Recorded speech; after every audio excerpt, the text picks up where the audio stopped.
time for the Maury County Public Schools Game of the Week, brought to you by the Front Porch Sports Radio Network, covering Maury County sports for over 75 years. As you just heard Michael Isles say, this is the Maury County Public Schools Game of the Week on WKRM 103.7 FM. We're also live streaming via our website, WKRMradio.com. You can also find it at WKRM on Facebook, also on YouTube, Twitter, and Twitch. I'm Lewis Maddox, joined alongside Mike Lyle today from Culleoka, Tennessee, where we have the Final Four happening today, this Thursday, April 18th, from Culleoka Unit School. First game up is going to be the Whitthorne Tigers and the Hampshire Hawks, right, Coach? The Hampshire Hawks? Hampshire Hawks, that's right. And after that, we will have the Battle Creek Bears facing off against the Culleoka Warriors on their home turf. And the winners of those two games will advance to play in the Maury County Conference Championship this Saturday.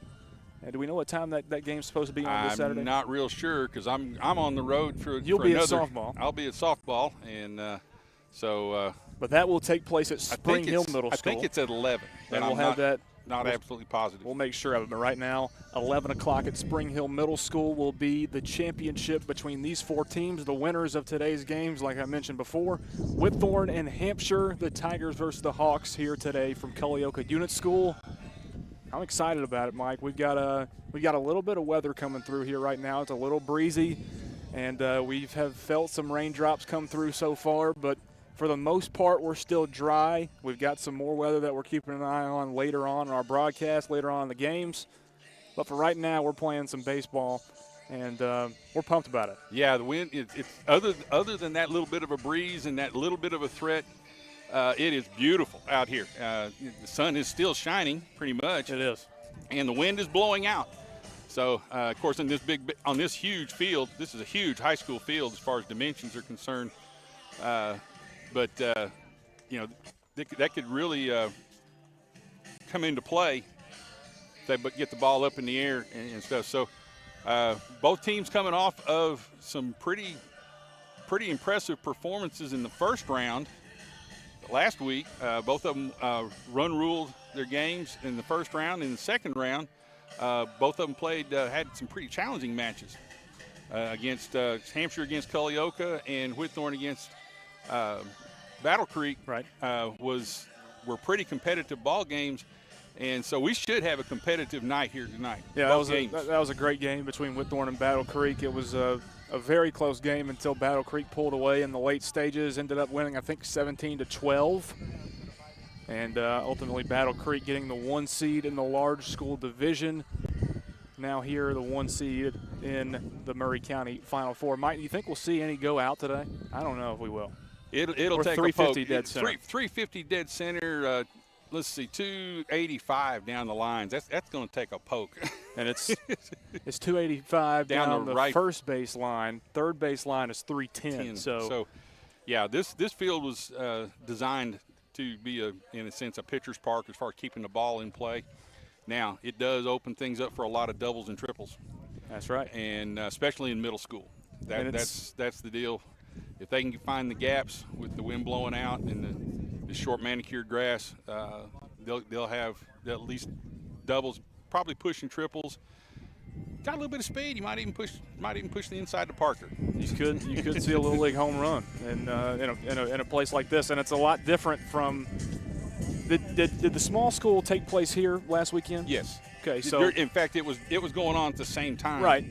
That the big school was going on last Saturday. Going on at the same time, but that kind of gives the advantage to the smaller school teams because Whitthorne and Battle Creek were playing on a Spring Hill middle field that's completely different. That is considerably smaller than this field. Yes, yeah. Considerably smaller, and the home run does become an issue we Spring Hill. We saw a few last weekend. We've got Whitthorne, the Tigers versus the Hampshire Hawks from Hampshire Unit School. We'll take a quick time out and rejoin you for the first pitch when we return after this. This is the Maury County Public Schools Game of the Week on the Front Porch Sports Radio Network.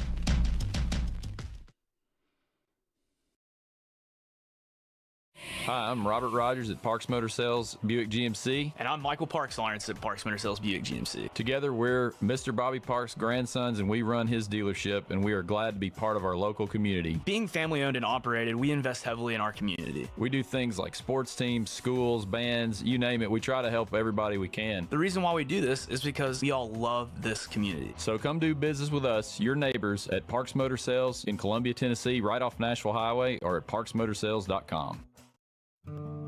Hi, I'm Matt Perales, manager of Murray County Equipment. We help you with all your agriculture and construction equipment needs. We carry a full line of New Holland tractors from compacts to high horsepower. We have a full line of Gravely mowing equipment. We also have New Holland construction equipment, attachments, and accessories for your tractors and a complete parts department. We are locally owned and operated. Come see us at 1075 North James Campbell Boulevard or learn about us on Facebook or contact us at 931-490-8183.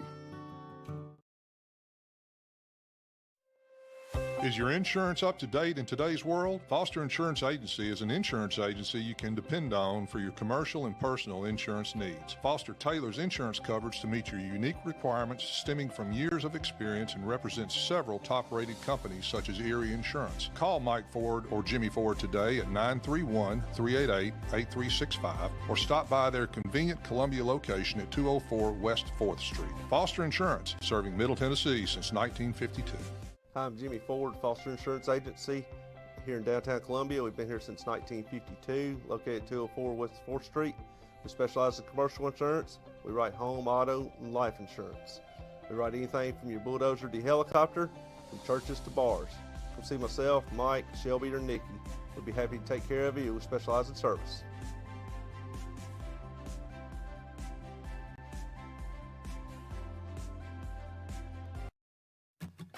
Life gets busy, and sometimes slowing down to buy your family quality food can seem impossible. This is Terry Taylor with Taylor Family Farm, and we offer local home delivery in addition to our local drop locations to help with that problem. Now you can get your favorite pastured poultry, pork, and grass-fed beef delivered right to your door. Visit TaylorFamilyFarmTN.com to find out how. We believe in healthy food, healthy people, and healthy community at Taylor Family Farm. Hey, this is Trip Stoltz, owner of Columbia Ace Hardware. Spring is here, and we are excited to announce that we have completely remodeled our store. We have expanded our selection in many brands including Milwaukee, Steel, and Big Green Egg. We have new inventory arriving daily, so come see the changes for yourself at 112 East James Campbell Boulevard, Columbia, Tennessee. Ace is the place with the helpful hardware, folks. Some people are just obsessed with their lawns. They'd cut their grass with a pair of scissors if they could. Thanks to Gravely, they don't have to. You see, Gravely makes not only the best built and most comfortable lawnmowers, they also leave your house looking like a doggone country club. So whether you're a commercial landscaper wanting the best or just a perfectionist homeowner, you can't do better than a Gravely. See our full line of Gravely products at Murray County Equipment, 1075 North James Campbell Boulevard in Columbia, Tennessee, or check us out on Facebook.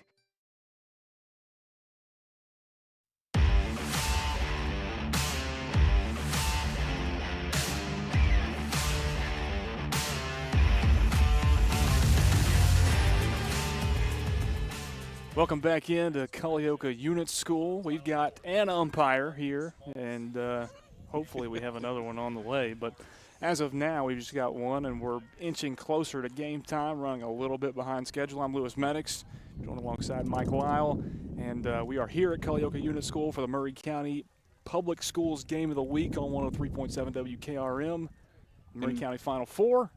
And we'll look at this right now to make a quick plug for the NFHS Officials Association. They are needing umpires. So yes. If you have any inclination, if you're a former coach, former player that knows something about the ball game and stuff, they are needing umpires to do this. I'm sure there's an umpire shortage. There's a lot of high school varsity games going on today as well. So if you get that chance, they really need your help if you can jump in there. So let's go through the starting lineups for the team that's going to start out in the field. The home team, designated as the home team, the Hampshire Hawks. On the mound is number 5, Dakota Disbro.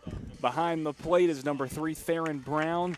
Braden Pugh is playing third base. It's Cam Nicholson at first, number 23. Number 30, Trace Hoffman, is the shortstop. Number 14, Colton Shaw, is in center field. Number 13, Blake Marisette, is in right field. Number 2, Mason Sykes, is in left field. And number 10, Braxton Scroggins, is playing second base today for the Hawks from Hampshire Unit School. And I believe this was a really close game between Hampshire and Whitthorne, and they played in the regular season, and I think Hampshire won by 1 run. Yeah, it's really, you know, I was coaching at Culleoka just a few years ago, and it is really good to see the turnaround that the Hampshire program has gone through. When I was coaching just really about 4 years ago, they were really struggling to put a competitive team on the field, and they have really turned their fortunes around, got some good pitching and some good hitting, and made themselves a very competitive and a very good team to have to deal with. And obviously here they've made it to be one of the final 4 in the Murray County Division, and are playing for a spot right now, and a couple of minutes to go on to the championship at Spring Hill Middle School on Saturday, excuse me. So it's going to be exciting, and I think that, you know, there's probably 90% of these kids out here that, you know, I just listed off for Hampshire, also for Whitthorne as well, that we also broadcasted in Little League at Columbia American. They're all familiar faces, and that Little League program has sprinkled its players into all facets of middle school baseball, and we've got a very, very good competitive region here in Murray County now. Carden Bell starting things off for the Tigers at the plate, and he's going to pop one up right at the edge of the infield, and the catch is going to be made for out number 1 by the shortstop, Trace Hoffman. 1 away on pitch number 1 for the Tigers here in the top of the first inning. Yeah, got one up in the zone. He just didn't get his bat around on it fast enough to get good wood on it. Graham Nutt, the left-handed hitter, had a great afternoon last Saturday at Spring Hill Middle School in the large school tournament. First pitch comes in, catches the outside corner from Disbro for strike number 1.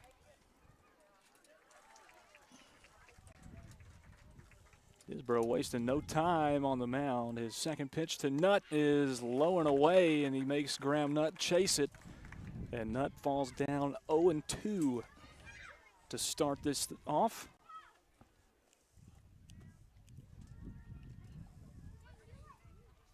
And a swing and a miss from Graham Nutt on pitch 3 from Dakota Disbro. For Graham Nutt, 2 quick outs for the Hampshire Hawks on defense.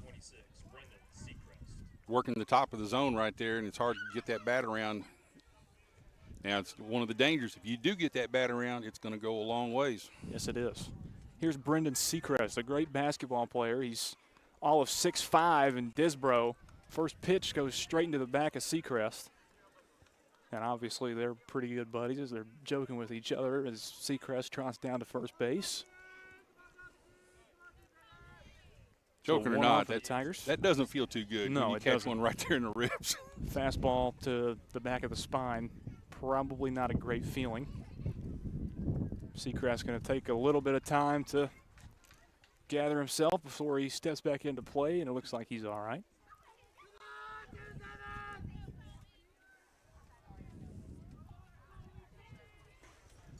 Up next for the Tigers, Colby Browning, number 27. With 1 on, 2 away, top of the first inning. No score between the Hawks and the Tigers. Pitch outside. There goes Seacrest to second base. Hoffman tries to lay the tag on him, but he gets there in time right under the tag. It was a great throw from Theron Brown from behind the plate, but Seacrest is safe at second. And we have a softball on the field now. Don't forget, folks, we're live on all of our social medias, Facebook, YouTube, Twitter, Twitch, at WKRM. Also at WKRMradio.com, as well as the traditional 103.7 WKRM, wherever you want to get that. So 1 on second. Here's the pitch to Browning. Swing and a miss from Colby. Evens the count up 1-1.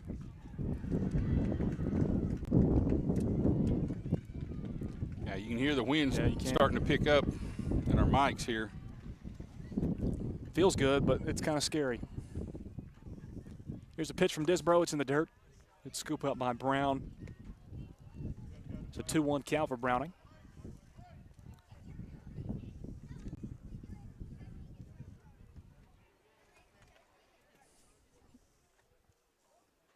Disbro's pitch outside, ball 3.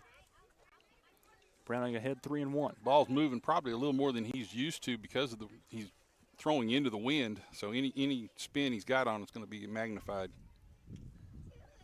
This one is put into play by Browning. It cuts right through at second base, and it's going to get into center field to Shaw. Seacrest is going to round third and score the first run of the game for the Tigers. An RBI single for Colby Browning puts Whitthorne on the board first. They lead it 1-0. Branham Smith up next for the Whitthorne Tigers. Still 2 away, top of the first inning. Tigers lead it 1-0. Colby Browning, a lone runner on for the Tigers on first base. Disbro, pitch, fouled away by Smith. 0-1 count.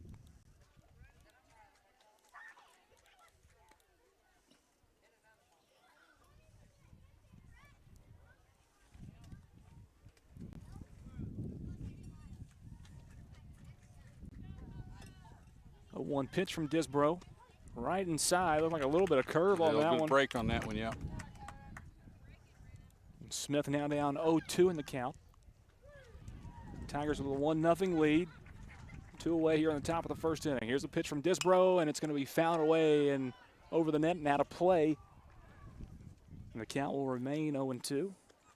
One of the things that's made this tall left-hander pretty effective is that he's got a little bit of a tail on his fastball, and it's a moving fastball. So even his straight pitches aren't straight.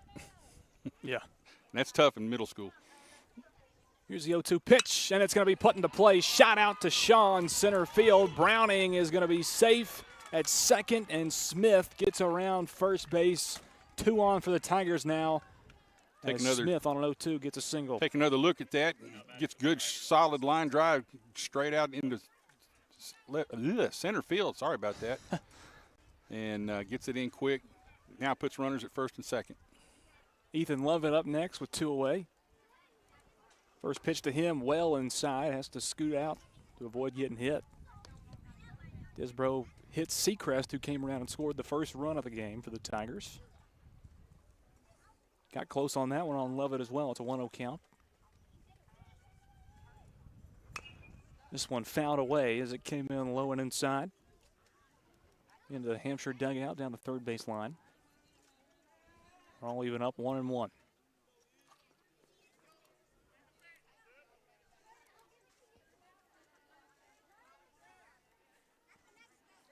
Pitch from Disbro inside, ball 2. 2-1 count for Ethan Lovett. 1-0 Tigers here in the top of the first inning. Branham Smith on first base. Colby Browning on second. They both get leads. The pitch is low this time by Disbro, and now a 3-1 count for Lovett.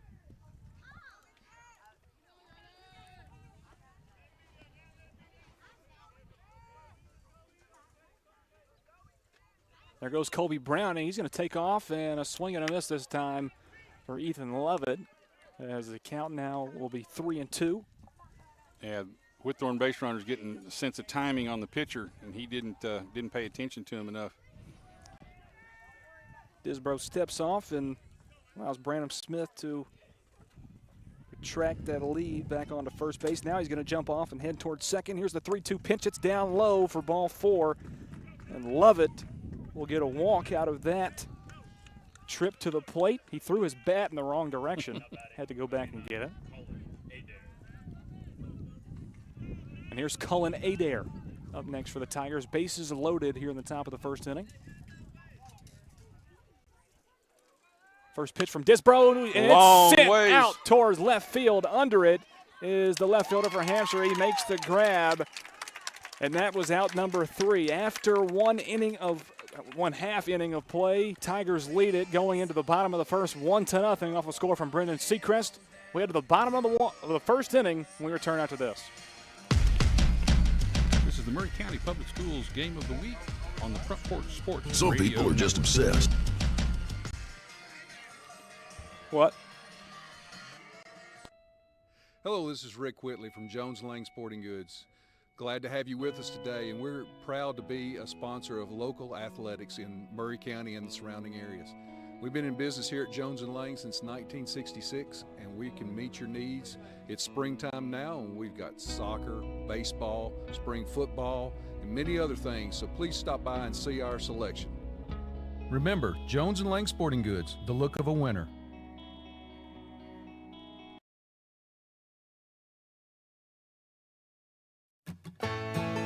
Farmer Johnny here, Taylor Family Farm. I want to give y'all a little look-see. We raise 100% non-GMO, grass-fed beef, pasture chicken, and pork on our family farm. Everything that we grow is raised with love and care to ensure the highest quality and nutrition for our family and customers.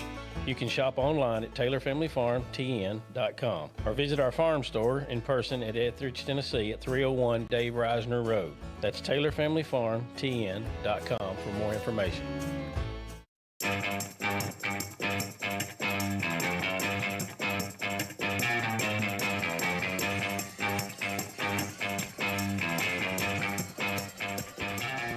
Welcome back into Culleoka Unit School. Lewis Maddox, Mike Lyle on the call. Here for the Murray County Public Schools Game of the Week. Whitthorne and Hampshire, the Tigers and the Hawks in a battle here. Going into the bottom of the first inning, it's going to be number 21, Charlie Garner, on the mound to start things off for the Tigers. Ethan Levitt behind the plate. Branham Smith, Elijah Kerr, Will Davis, and Cullen Adair going left to right in your infield. And your outfield is, well, let's see here, Carden Bell's in left field. Graham Nutt is playing center field today. And in right field is the big man, Brendan Seacrest. Starting things off at the plate for the Hampshire Hawks. It's number 3, Theron Brown, handling catching duties today for Hampshire. And the Tigers lead this one 1-0 as we start the bottom of the first inning of play. First look at Charlie Garner. His first pitch paints the outside corner for strike one. Yeah, we're going to see if Hampshire can string together the hits that Whitthorne was able to put together in their top half and keep the threats alive. Pitch from Garner. It's going to be popped straight up in the air. I might have a chance at that one. No, Mike does, but he went right off his hand. We're lucky that, well, the camera's under a speaker, but that was close right there. Yeah, closer than I wanted it to be. 0-2 count for Theron Brown. Here's the pitch from Garner. And it's going to be down low and outside. Now 1-2 count for Brown.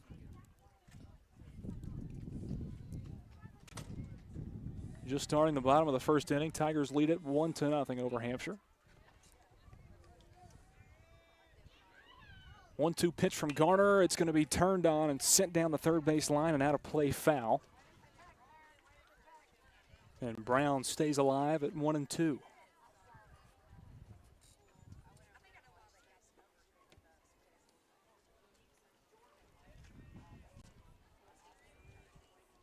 Once again, the 1-2 from Garner up high. This one's going to be sent down the third base line, and it's going to drop foul. Foul. Just a little bit out of range of our camera right there. There's a line drive, and there's the left fielder circled around it. That was had a shot at it. Yeah, it was Carden Bell out there who kind of misjudged it at first and just couldn't get there. I think it died on him. It didn't go quite as far as he had anticipated it would go. So turns into a loud strike. Yes. Actually, not even a strike with 2 strikes on it. Well, yeah, just we'll stay at 1-2.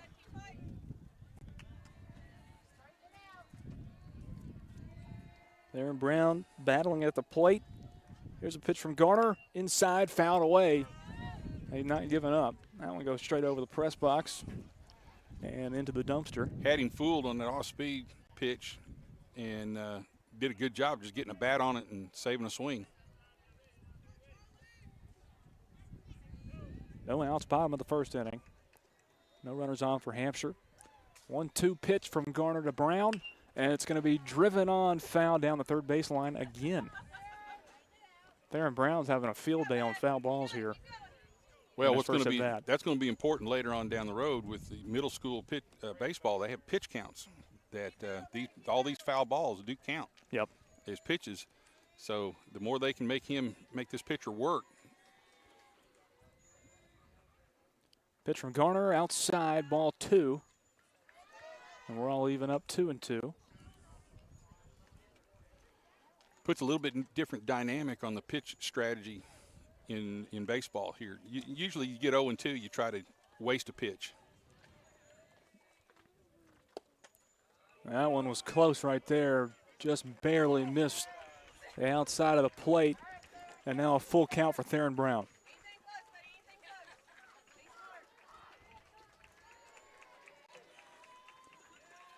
Garner's full count pitch.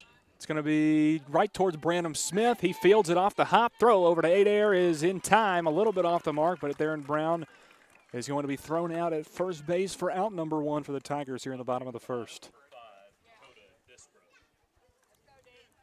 Take another look at that as much as we can here with our camera angles. Good throw across the diamond in time. Dakota Disbro, left-handed pitcher, now left-handed batter up for the Hampshire Hawks. One away, bottom of the first inning for the Tigers. Defensively, here's the pitch from Garner. It goes low and outside for ball 1.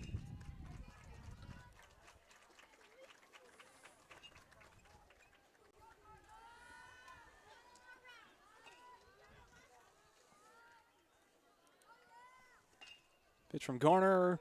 That sunk a little bit. That was a good pitch right there. Strike 1 on Disbro, 1-1 count.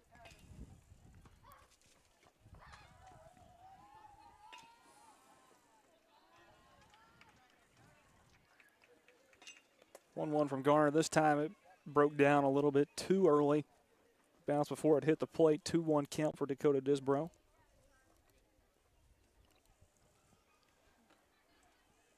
Yeah, with the wind blowing out, the pitchers, we mentioned this with the Hampshire pitcher, the same thing here with the Whitthorne pitcher is any movement's going to be magnified. This pitch catches the inside corner, evens the count up 2-2. Still one away, bottom of the first inning. Tigers lead it 1-0. No runners on for Hampshire. 2-2 pitch from Charlie Garner. Inside, another full count.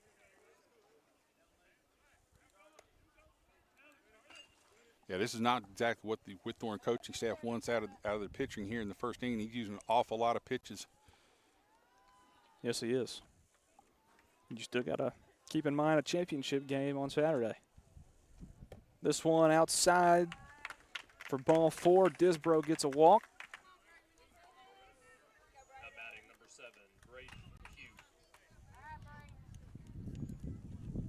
Up next for the Hampshire Hawks, the third baseman, Braden Pugh.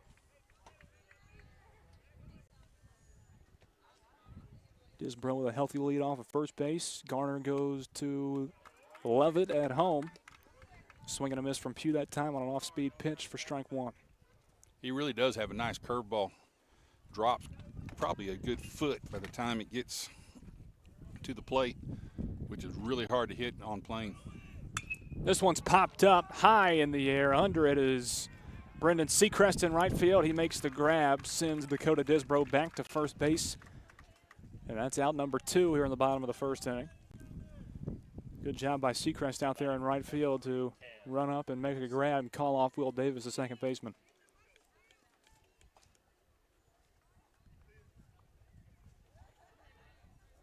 Up next is Cam Nicholson, another Columbia American alumni. Really all of them are. This one in the dirt from Charlie Garner. 1-0 count for Nicholson.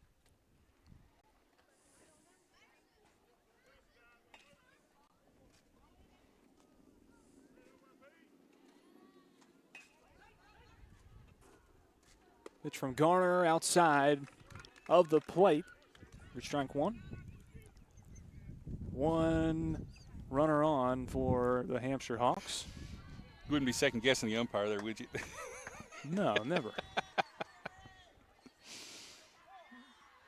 Time called by the umpire. I don't know if you call him the home plate umpire because he's the only one out here. I guess technically he's still a home plate umpire. Yeah, some umpires that I've worked with, when they end up being by themselves, will work from out behind the pitcher's mound. I've seen that before. Pitch from Garner. It's low For ball 2, 2-1 count. Disbro took off to second base. And Lovett wanted a shot to throw him out to Elijah Kerr at short. But the pitch was low, had to block it up, didn't have time. Picked a good pitch to run on that time. Sure did. No chance for Lovett to throw it down. Here's a 2-1 to Cam Nicholson. And that was a good pitch right there. There goes. Time was called. They're going to send Disbro back to second base. Said he got foul tipped it just enough to stay alive. That's maybe why the catcher missed it right there. Definitely a possibility. They'll send Disbro back to second. He's the only runner on for the Hawks. 2-2 count for Cam Nicholson. Our headphones on, probably couldn't hear that little tick. Yeah, it was. The bat. If it was minor. Swing and a miss from Nicholson on a 2-2 pitch, and that rounds out the first inning of play. Tigers escape with a 1-0 lead. Hawks leave Disbro on second, the only runner that gets on for Hampshire. We head to the top of the second after this. This is the Murray County Public Schools Game of the Week on the Front Porch Sports Radio Network. Hey, this is Derek Ransom with 10 Pin Alley, voted #1 family entertainment center in Murray County. We offer 32 bowling lanes, giant arcade, laser tag, bumper cars, and a full cafe and bar menu. We also specialize in group events, kids and adult birthday parties, company parties, sports team parties, and holiday parties. We're located at 322 East James Campbell Boulevard in Columbia. Call us today at 931-381-BOWL or visit us at 10pin.com. 10 Pin Alley, it's where the good times roll. Debbie Matthews, realtor, and her husband Jason, who is a prose songwriter, also own a music publishing company. They live in historic downtown Columbia with their dogs. Dog rescue work is their passion project. They consider Middle Tennessee their backyard, and their lives are full of all things Tennessee. Debbie says there is no greater honor than to help someone find a home. To be trusted with that job, there is no greater privilege. Call Debbie at the Nashville Realty Group, 615-476-3224, 615-476-3224.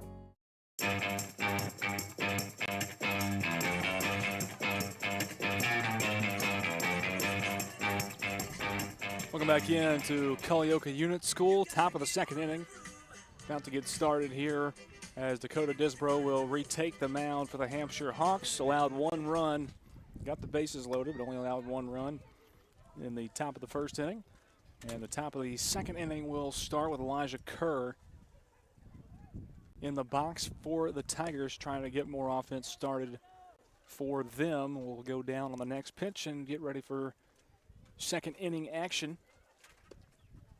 Got down through most of the lineup. We'll go 8, 9, and then back around to the top for the Tigers at Cardin Bell. So we've got Elijah Kerr and then Will Davis, and we're back around to the top of the lineup.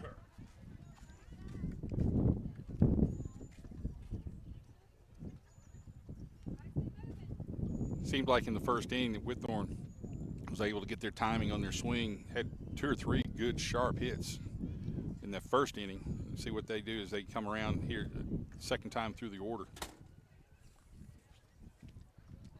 First pitch from Disbro is called strike one. Kerr thought it was a little high, but he's got an 0-1 count. Just starting the top of the second. This one behind Kerr. Had to jump over it.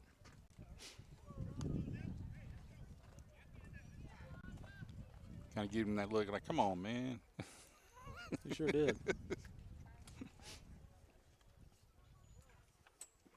This one's popped up and sent out into the gap in right center field, and it'll drop. Bobbled out there by Hampshire, and they'll get it in. A single for Elijah Kerr on a well-hit ball out the right center field. See him get it off the end of his bat out here, get enough of it up in the air, pushes it out into the gap. Again, this big field, the outfielders are playing deep, so it's going to be hard to get one past them.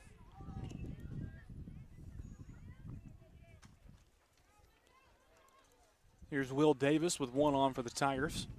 Disbro stares him down. Pitch goes high. Now they're going to try and go and get Kerr at first base, but he got around it in time. Cam Nicholson put a good tag on him. Throw down to first base from Theron Brown behind the plate. Still no outs, bottom, top of the second inning. And Davis with a 1-0 count. This one is popped up foul, out of play. from Davis. Hit off a light pole and came back into the crowd. Caused some commotion over there to our right. 1-1 count for Davis.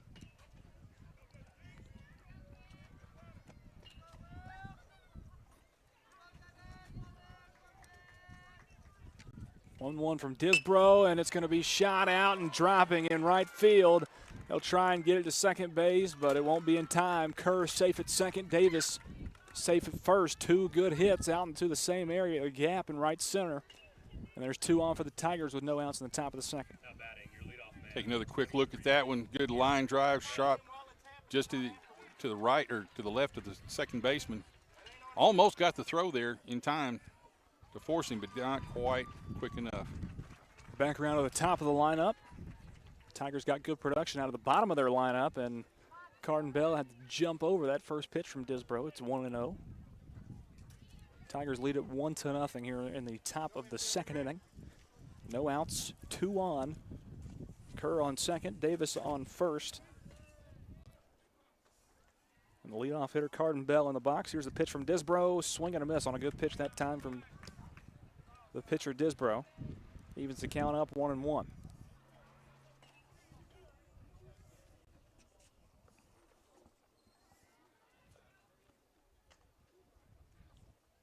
Swing and a miss on strike 2.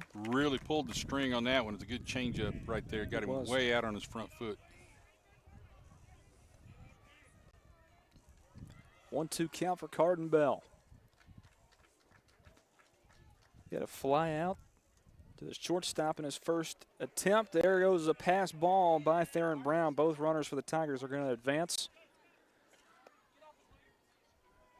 So 2 in scoring position for Whitthorne now as they lead this one 1-0. All right, 2-2 count for Cardin Bell, the leadoff hitter, with no outs in the top of the second inning.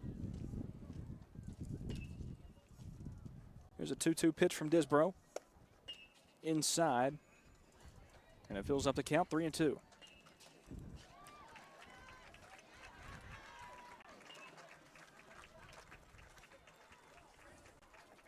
Three-two pitch from Disbro, and it's way inside, pass ball. And Cardin Bell will get a walk, and he'll load the bases. Not sure if that hit him or not. And the only importance on that, if it hit him, it killed the play, keep the runner from third having a chance to score. He chose not to come anyway. Up next is Graham Nutt. Struck out his first at bat. First pitch to him from Disbro is inside. Oh, though they call it on the inside corner. Got Nutt on pitch 1 for a strike, 0-1 count.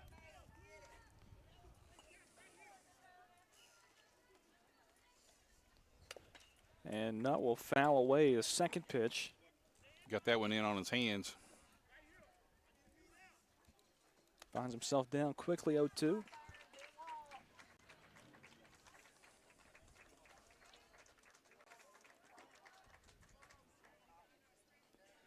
Here's the 0-2 from Disbro. And it's going to be cut down the first base line and just to the right side of the first base line foul. Graham Nutt stays alive, 0-2.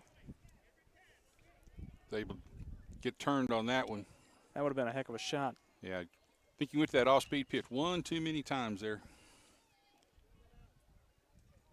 Though as far ahead as this Whitthorne hitter is, I think I would stay with that pitch, but I would want to get it down, get a ground ball out of it.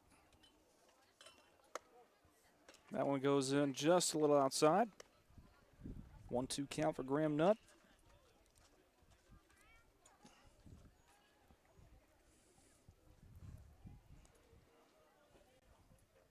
This one way outside. Kerr hesitates. He almost sent it home, but it bounced off of the back wall and came right back close to the baseline where Theron Brown.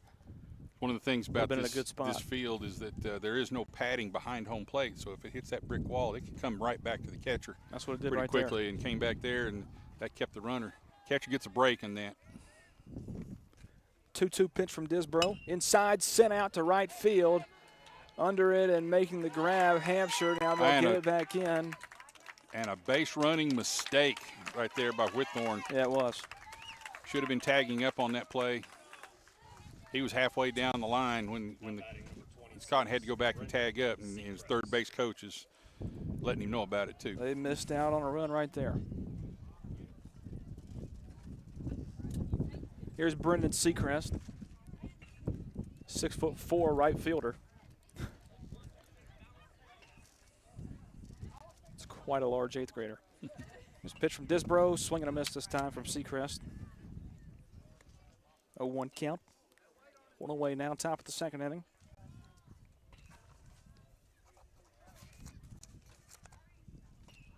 This one is cut on and fouled away down the left side by Seacrest. Hampshire pitcher's doing a good job of changing speeds and throwing a lot of off-speed stuff. They're way ahead of him, and they're either beating it foul or pulling it really, really far. It was Blake Marisette out there in right field that made that grab for out 1. Swing and a miss from Seacrest, and he will strike out for out number 2. Good movement on that curveball right there. He may pitch his way out of this little jam here. He definitely could. 2 away now, top of the 2nd inning. Here's Colby Browning. Had a single his first time up.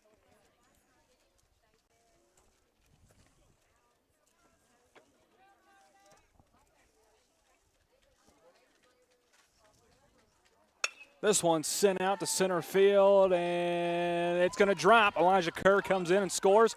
Here comes Will Davis around third. Play at the plate is not in time, and Will Davis scores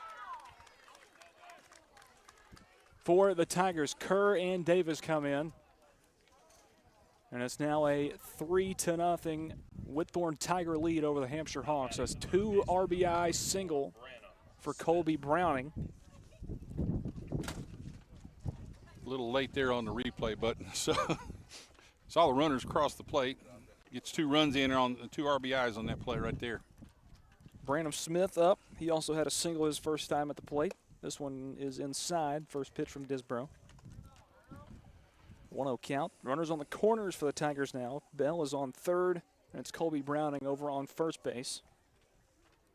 Pitch from Disbro high, and Brandon Smith chased it that time. 1-1 count.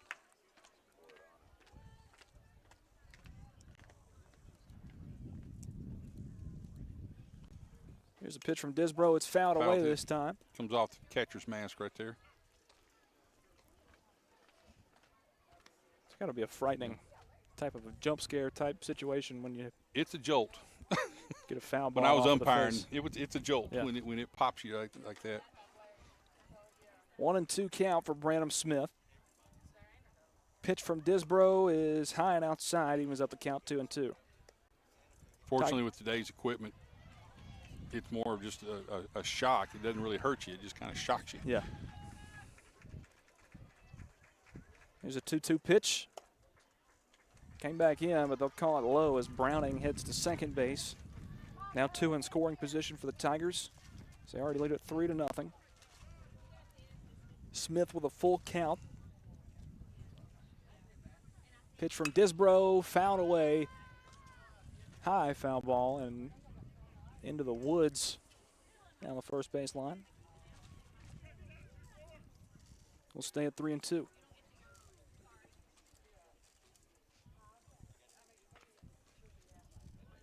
Pitch from Disbro, high and outside, ball 4, and a base is loaded once again for the Tigers. Tigers have had a lot of opportunities, push a lot of runs across. Now batting number 17. So far, Hampshire's been able to get out of it most of the way. Now, again, they've given up 2 runs here, stringing a couple of hits. I think one thing is that the Hampshire outfielders are playing really, really deep with the wind blowing out. And some of these line drives that wouldn't normally fall are getting in. First pitch to Ethan Lovett is fouled away and out of play. 0-1 count. Bases loaded for the Tigers, top of the second inning. But we saw an example earlier in the inning that that fly ball to left field would have been a home run at Spring Hill. And yeah, here it was just a fly ball out. Yes. 0-1 pitch from Disbro, and it's going to be sent down the third base line. But he pulled it a little bit too far. It's foul. 0-2 count for Lovett. He walked his first time up.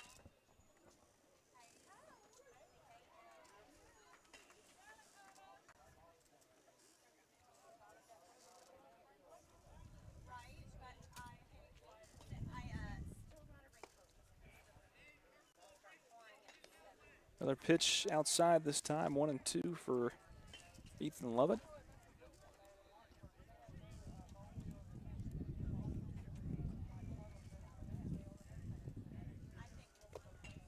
Down low this time, evens up the count, 2-2.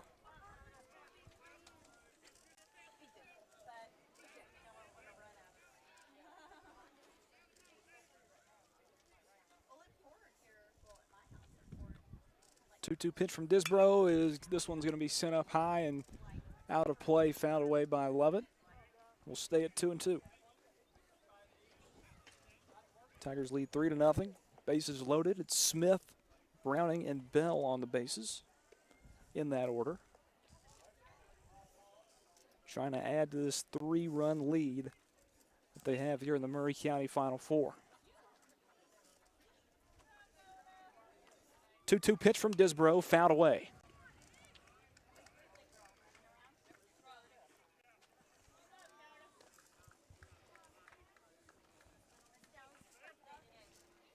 Stay at a 2-2 count.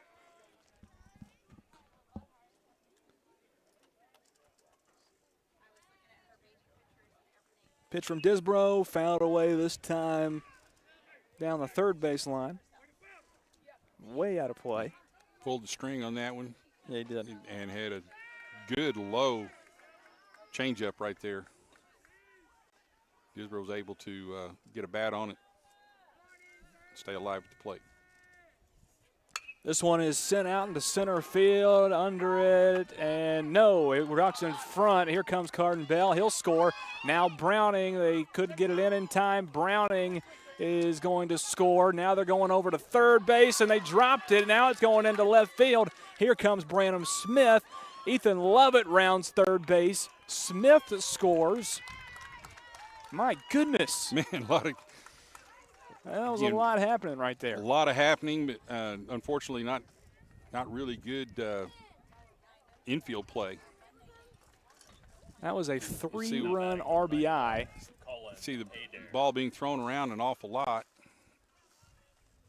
And we missed our button here. Either the operator's awful slow on the replay button or the button's not registering. That was a 3-run RBI for Ethan Lovett on a triple.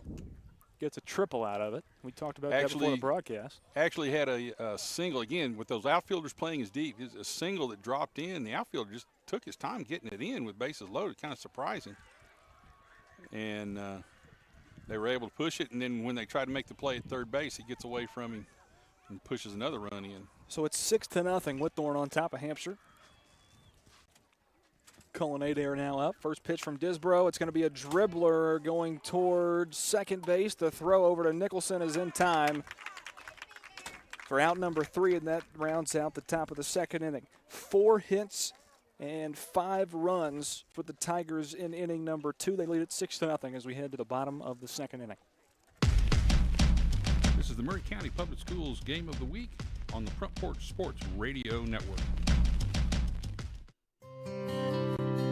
This is Dr. Dominic Mancini from the Dr. Gill Center. Have you been injured in a car accident? Are you still in pain? Untreated whiplash injuries to the spine may lead to future conditions, such as neck pain, low back pain, and headaches. The doctors at the Dr. Gill Center specialize in detecting and treating these conditions before they get worse. Our accident consultations are free. Call me painfree.com or call 615-551-9224. In today's uncertain world, you can never be too careful about your family's financial future. That's why the Parker Group, a part of Baird's Private Wealth Management, is offering a free second opinion on your financial plans. Let us review your current plan, and we will identify any gaps and offer suggestions to improve it. Please call the Parker Group at 931-548-3737. That's 931-548-3737. Robert W. Baird and Company Incorporated does not offer tax or legal advice.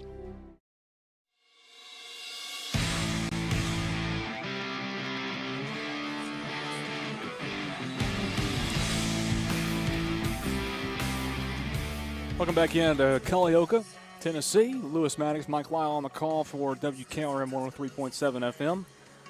We're also live streaming on Facebook, YouTube, Twitter, and Twitch at WKRM, also on WKRMradio.com.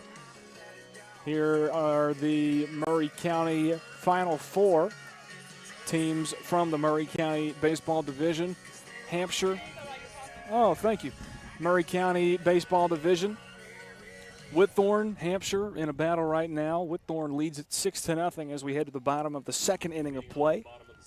Yeah, Whitthorne was able to string together some hits and some walks, but they also had one huge play that scored 3 runs really on some not so good defensive play on Hampshire's part, throwing the ball around the infield and missing some things. It's the shortstop, Trace Hoffman, that will start things off for the Hawks in the box. Charlie Garner still on the mound for the Tigers. First pitch comes in. It drops a little bit, but it's called strike one. 0-1 count for Hoffman as he takes it.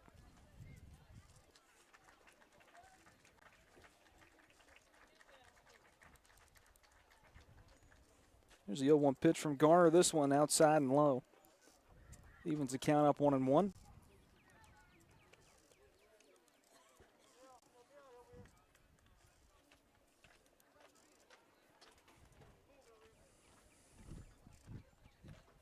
Six to nothing Tigers in the bottom of the second inning. For Hoffman.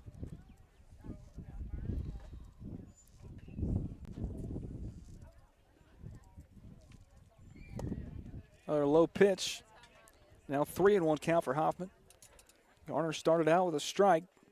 Thrown 3 balls since. Trying to make this a full count here. Garner's pitch is sent and gapped into left field where Carden Bell scoops it up. It'll be a single for Trace Hoffman to start things off offensively for the Hawks in the second inning. Good hit. Number 14. See him get a turn on it, gets his hips turned on it pretty quick. Is able to get it into the gap, start the inning off.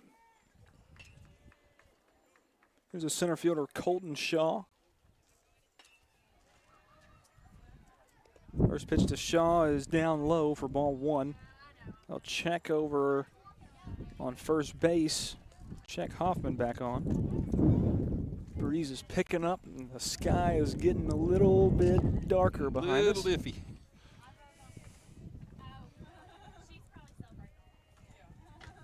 Pitch from Garner.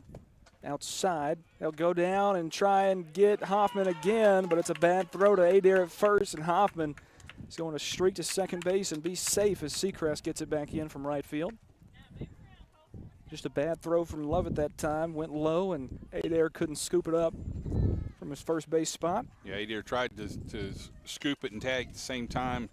Really, with that kind of a throw, a lot of times it was best just to block it and get on with the next pitch. But so 1 on for Hampshire. It's Hoffman at second base. 2-0 count for Shaw. Another low pitch from Garner. Now 3-0 count.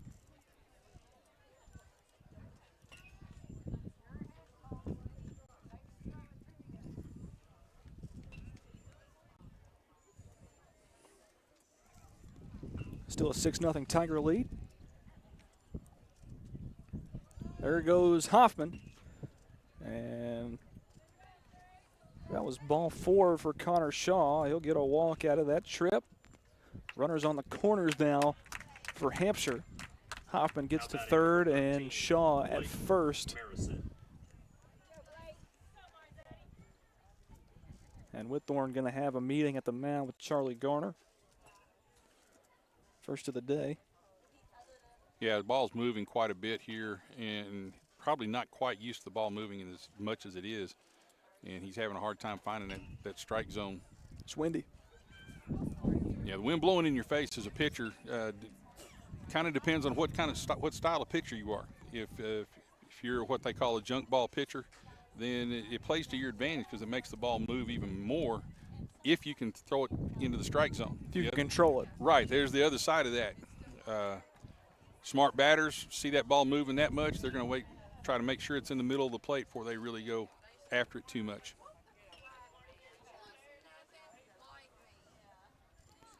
Right fielder Blake Marisette due up next. There's the sun. probably for just a brief moment. Marisette's first trip up to the plate on the night. Runners on the corners, no outs for Hampshire. There goes Shaw. He'll streak to second. 2 in scoring position for the Hampshire Hawks, down 6-0 here in the bottom of the second inning. The 1-0 count to Marisette. Pitch from Garner. This one's low, blocked up by Lovett. Good job bouncing around back there, keeping that ball in front.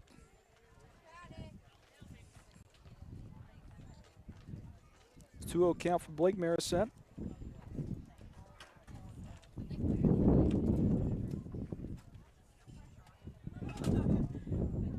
Garner trying to recapture a little bit of control here.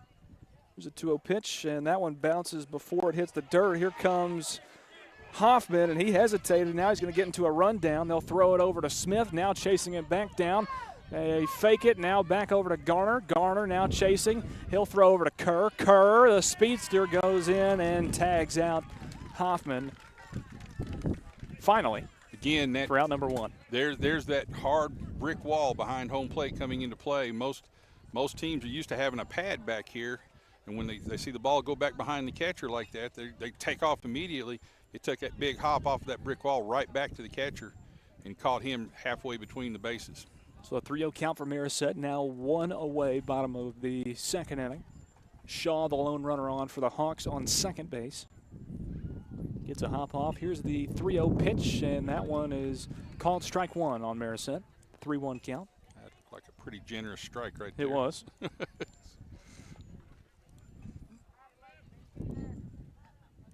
Dropped substantially before it came across. This pitch is low for ball 4. Now 2 on once again for Hampshire. Now batting left field. And this is what Hampshire needed. Mason Sykes.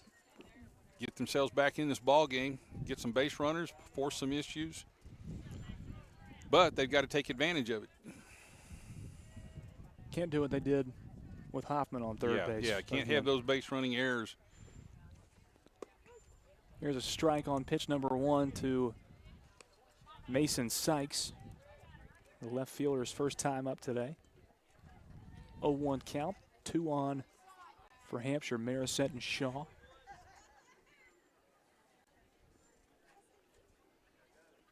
Pitch from Garner is low, blocked up by Lovett.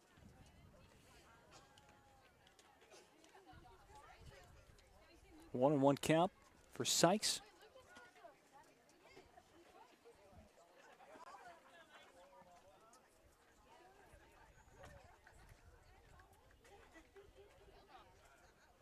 Swing and a miss this time from Sykes on a low and inside pitch. Now a 1-2 count. Good, tough pitch right there on the inside corner. Really not a whole lot batter can do with that other than beat it foul.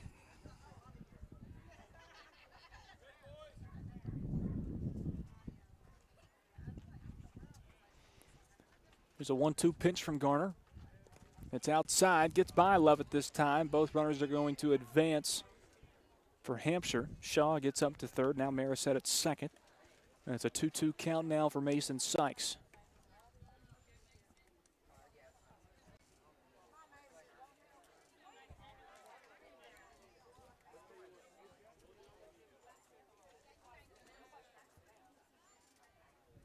Two pitch from Garner.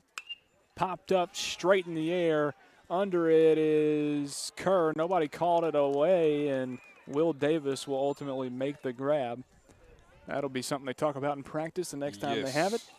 Got to call out those fly balls. Now batting number 10. But either way, Will Davis. See, another off-speed pitch gets him out on his front foot, pops it up in the infield. Again, mix up a little bit. Got to talk to each other.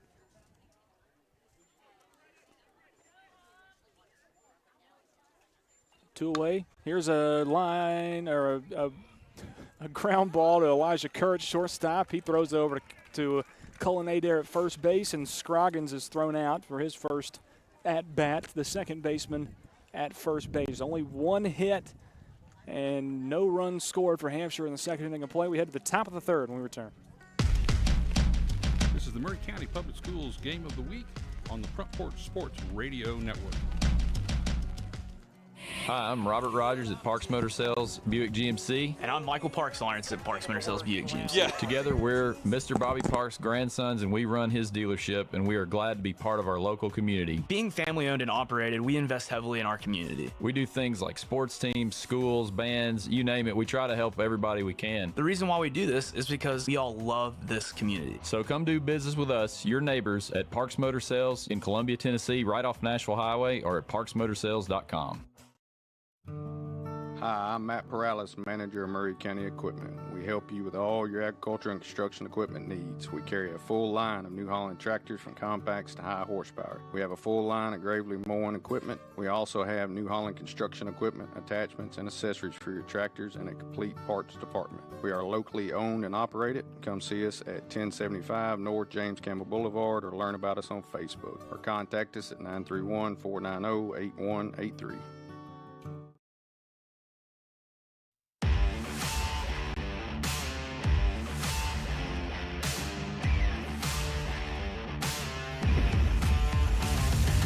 Welcome back into Culleoka Unit School, the Murray County Public Schools Game of the Week. Murray County Final Four, Hampshire and Whitthorne duking it out here from Culleoka Unit School today. We've got some sun, we've got some clouds to our left, and we've got a new pitcher on the mound for Hampshire. Dakota Disbro looks like he's moved to third base, and we've got Cam Nicholson coming in onto the bump now to start things off for Hampshire on the mound in the third inning of play. Blake Marisset has moved from right field to first base. I think Disbro went out to center field. Yes, he did. Disbro's in center field. Marisset's at first. Third base now is Braden Pugh. Theron Brown still behind the plate. Tigers 5 runs on 4 hits in the top of the second inning. Number 11, Elijah. And here's Elijah Kerr. We're starting in the same place we started in the top of the second with Elijah Kerr starting things off in the top of the third inning. 6-0 Tigers. Cam Nicholson now on the mound. Here's the first pitch to Kerr, right down the middle for strike one.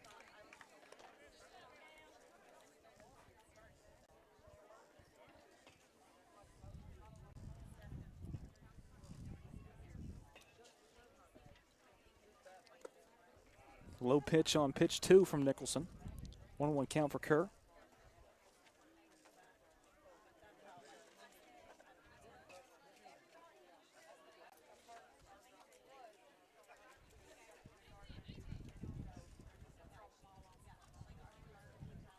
Nicholson steps off the bag. Now steps back on.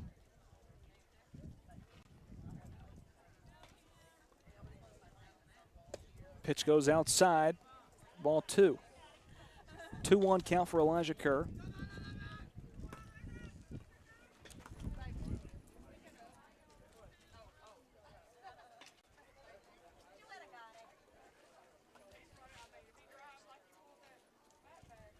Two-one pitch from Nicholson is fouled away this time on a good pitch by Elijah Kerr. 2-2 count. Fouling that straight back. He was right on it as far as his timing is concerned. Just got a little bit under it. Clouds are moving in. Hopefully they don't produce anything. 2-2 pitch from Cam Nicholson.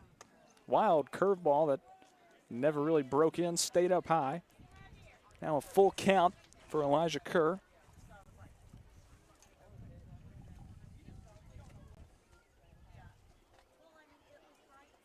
3-2 pitch from Nicholson is low and away for ball 4, and Elijah Kerr will trot down to first. So far, the biggest difference in this game and the last game they played together was the pitching. You know, Yes. Hampshire's having a hard time finding the zone right now. Which is all the difference in middle school, high school, Little League baseball. Yeah, when they are finding the zone, Whitthorne's putting it in play. First pitch to Davis, swing and a miss, strike one.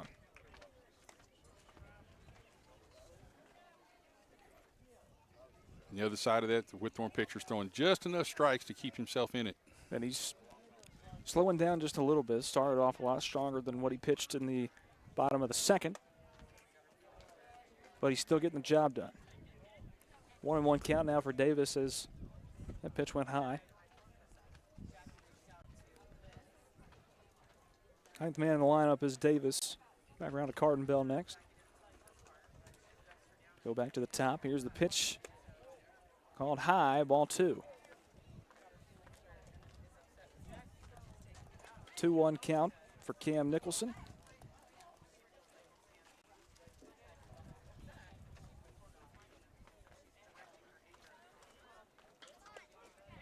That one catches the outside corner.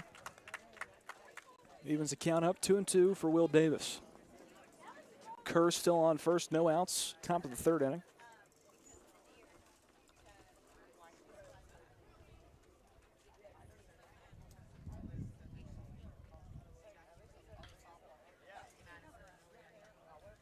Two from Nicholson. Outside, full count. 2 full counts in a row for Cam Nicholson to start out. And again, it's not what you want. The pitchers want to try to work ahead in the count so they didn't use up so many pitches.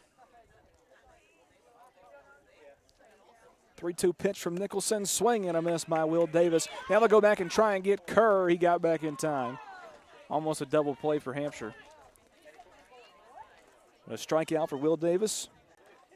As we come back around to the top of the lineup, Carden Bell. 1 away, top of the third. Kerr on first.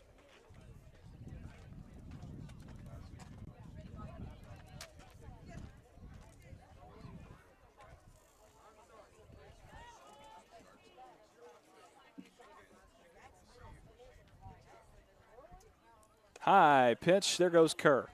Gets by Theron Brown just out of his glove. Now runner on second for Whitthorne Tigers. Still 1 away, top of the third. Tigers lead this one 6-0 over Hampshire. That right there, though, changes the dynamics of the infield, takes away the double play. That it does. Pitch from Nicholson, down low. 2-0 count for Bell. He flew out, shortstop, his first trip up, walked his last time up in the top of the second.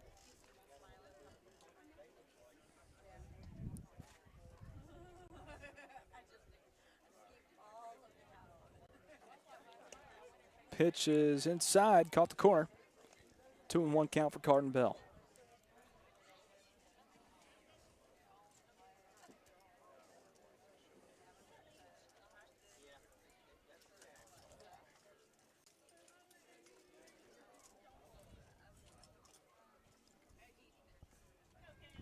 Two-one pitch from Nicholson, down low, and now a 3-1 count for Carden Bell.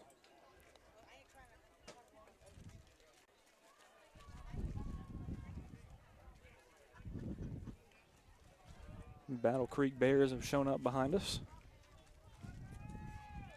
Getting ready for their matchup against Culleoka. 3-1 pitch, low and inside for ball 4. And Bell will trot down to first base. Now batting number 22, Graham Nutt. It's Carden's second walk in a row. Graham Nutt up next, struck out in the first inning, flew out to right field in the second. Now they're going to have a meeting with Cam Nicholson at the mound. Try and settle him down a little bit. Yeah, Coach probably going to be talking a little bit. Looks like he's coming down on his front foot. He's extending his front foot a little bit too far, and that's pushing the ball up in the zone. And you just remind him a little bit, shorten the stride just a tad. What I used to tell my pitchers when I was coaching baseball, trust your eyes and throw it. Don't try to place it. Don't try to, aim it in there. Just trust your eyes and throw the ball. And then and let your fielders help you. That's another thing. Keep your fielders in the game as well. Here's Graham Nutt. Had a rough start at the plate so far. 0 for 2. Pitch from Nicholson right down the middle for strike 1.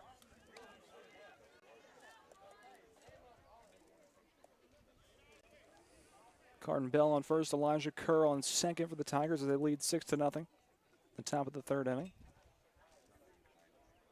Nicholson's pitch inside gets by. There goes Kerr, bounced off the wall, but still not in time for Theron Brown to make a play. Now 2 in scoring position for the Tigers with 1 away.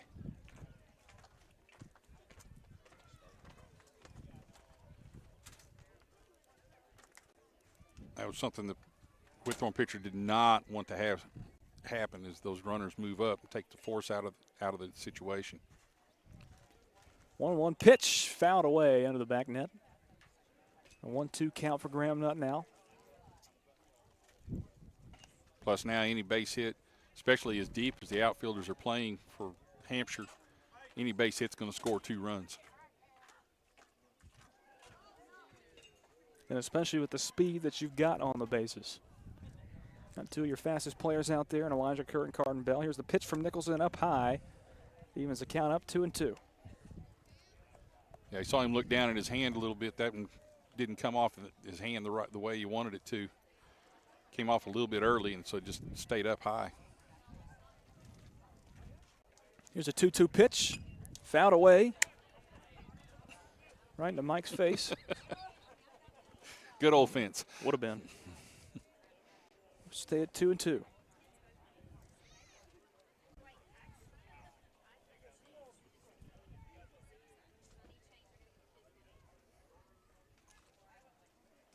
Now looking for his first hit of the day. Outside, full count.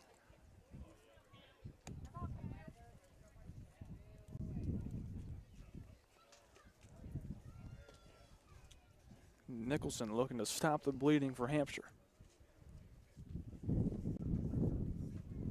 Full count pitch. Hit Graham Nutt in the back. Bases are now loaded for the Tigers with 1 away in the top of the third inning.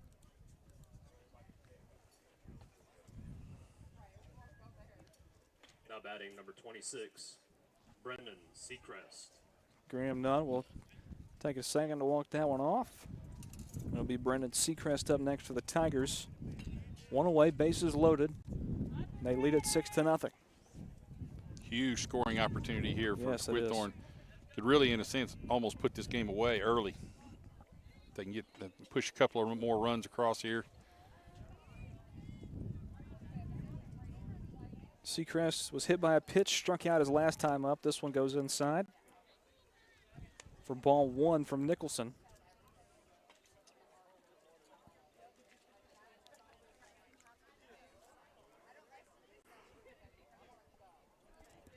Second pitch, outside corner. Strike 1. Well, that's the one. Count. That's the one you kind of looking for. You want to drive that to right field. You can score Yes. at least 2 and possibly 3. You can get that down in the corner. 1-1 count for Seacrest. Here's the pitch from Nicholson. Pops straight up in the air. It'll stay in play. Marisette is under it, and he can't make the grab.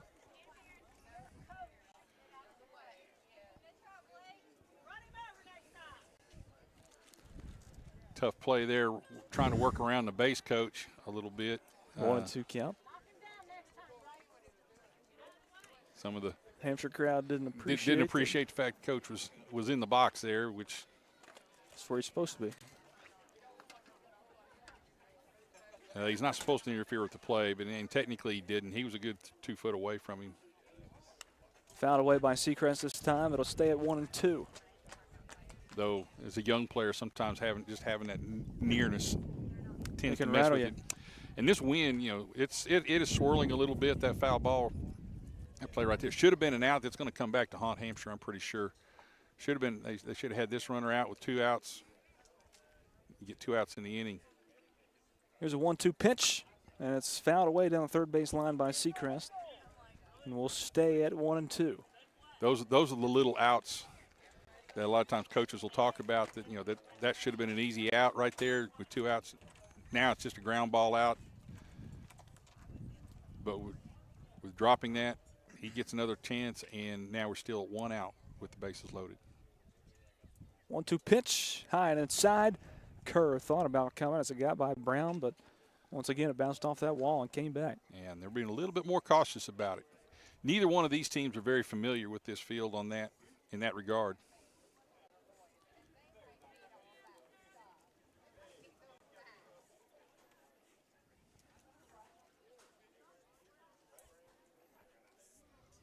Two and two count for Seacrest. Tigers bases loaded, one away. They lead it 6-0. Pitch from Nicholson is high up in the air. I lost that one in there. I'm just hoping it's not coming down on me again. Yes. Still a 2-2 count. Colby Browning on deck. Seacrest trying to keep it alive. Pitch from Nicholson, fouled away. Good low, an outside pitch right there by the pitcher. Good job of the batter, just getting the bat on it and fouling it off and giving himself another shot at it.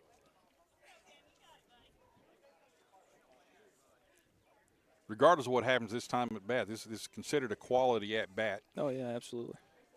Make them use a lot of pitches. This one is sent down the third base line. Once again, foul. We'll stay at 2-2. Graham Nutt at first base. Carden Bell at second. Elijah Kerr at third. All speedsters.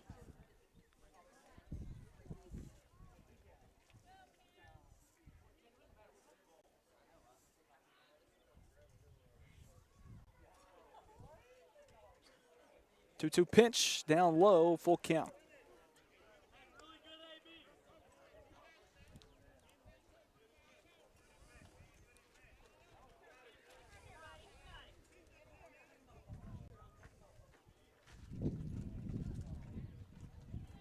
Pitch down low, ball four, and a run's going to score for the Tigers as Kerr comes in off the walk.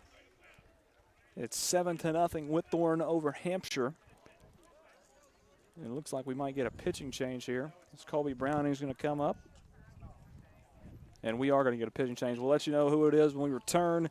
One run so far scored by the Tigers in the top of the third inning. It's 7-0 Tigers over Hawks. We'll be right back. This is the Murray County Public Schools Game of the Week on the Front Porch Sports Radio I'm Matt Perales, man. Is your insurance up to date in today's world? Foster Insurance Agency is an insurance agency you can depend on for your commercial and personal insurance needs. Foster tailors insurance coverage to meet your unique requirements stemming from years of experience and represents several top-rated companies such as Erie Insurance. Call Mike Ford or Jimmy Ford today at 931-388-8365 or stop by their convenient Columbia location at 204 West 4th Street. Foster Insurance, serving Middle Tennessee since 1952.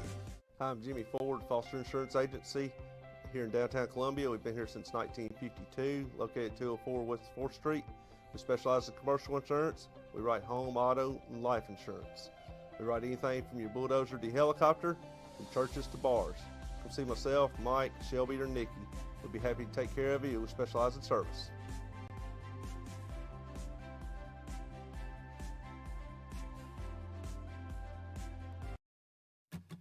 Life gets busy, and sometimes slowing down to buy your family quality food can seem impossible. This is Terry Taylor with Taylor Family Farm, and we offer local home delivery in addition to our local drop locations to help with that problem. Now you can get your favorite pastured poultry, pork, and grass-fed beef delivered right to your door. Visit TaylorFamilyFarmTN.com to find out how. We believe in healthy food, healthy people, and healthy community at Taylor Family Farm. Hey, this is Trip Stoltz, owner of Columbia Ace Hardware. Spring is here, and we are excited to announce that we have completely remodeled our store. We have expanded our selection in many brands including Milwaukee, Steel, and Big Green Egg. We have new inventory arriving daily, so come see the changes for yourself at 112 East James Campbell Boulevard, Columbia, Tennessee. Ace is the place with the helpful hardware, folks. Some people are just obsessed with their lawns. They'd cut their grass with a pair of scissors if they could. Thanks to Gravely, they don't have to. You see, Gravely makes not only the best built and most comfortable lawnmowers, they also leave your house looking lovely. See our full line of Gravely products at Murray County Equipment, 1075 North James Campbell Boulevard in Columbia, Tennessee, or check us out on Facebook.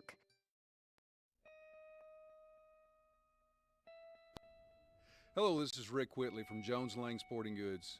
Glad to have you with us today, and we're proud to be a sponsor of local athletics in Murray County and the surrounding areas. We've been in business here at Jones & Lang since 1966, and we can meet your needs. It's springtime now, and we've got soccer, baseball, spring football, and many other things, so please stop by and see our selection. Remember, Jones & Lang Sporting Goods, the look of a winner.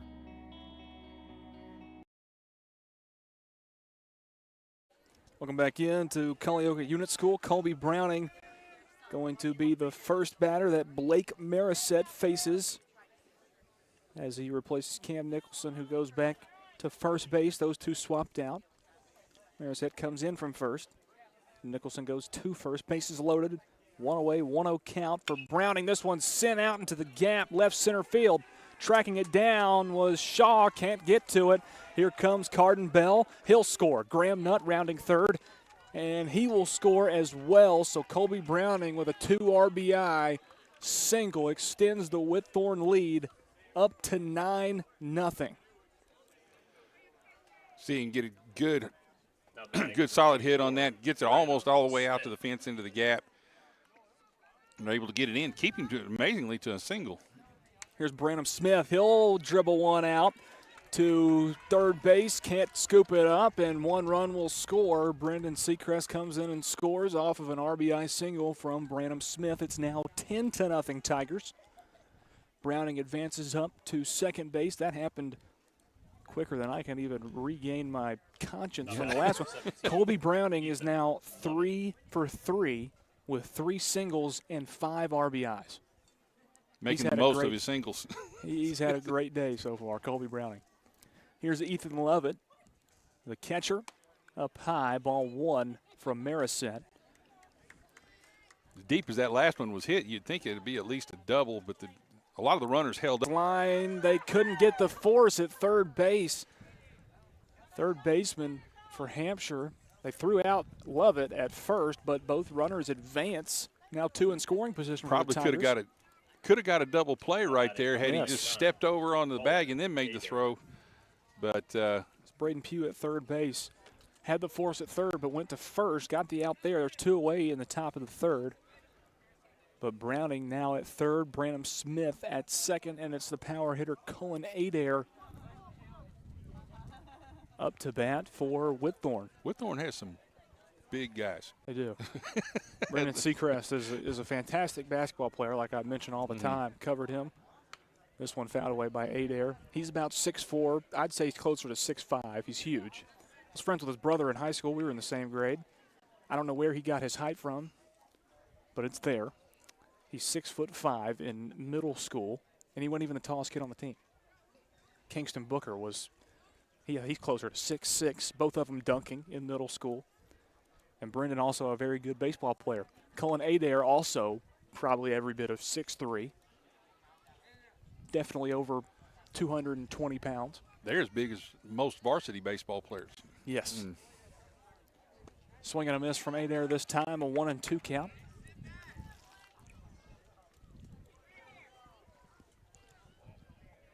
But like most big guys, seem to have a little struggle with that curveball.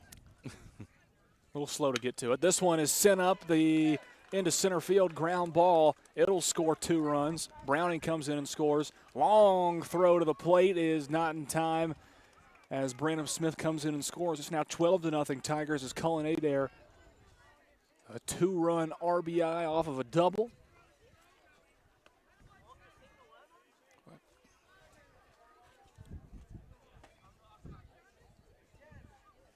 This is not how Hampshire expected this baseball game. No, not at all. And again, it comes back down to that situation of pitching. The pitchers are struggling, and Whitthorne's taking advantage of it.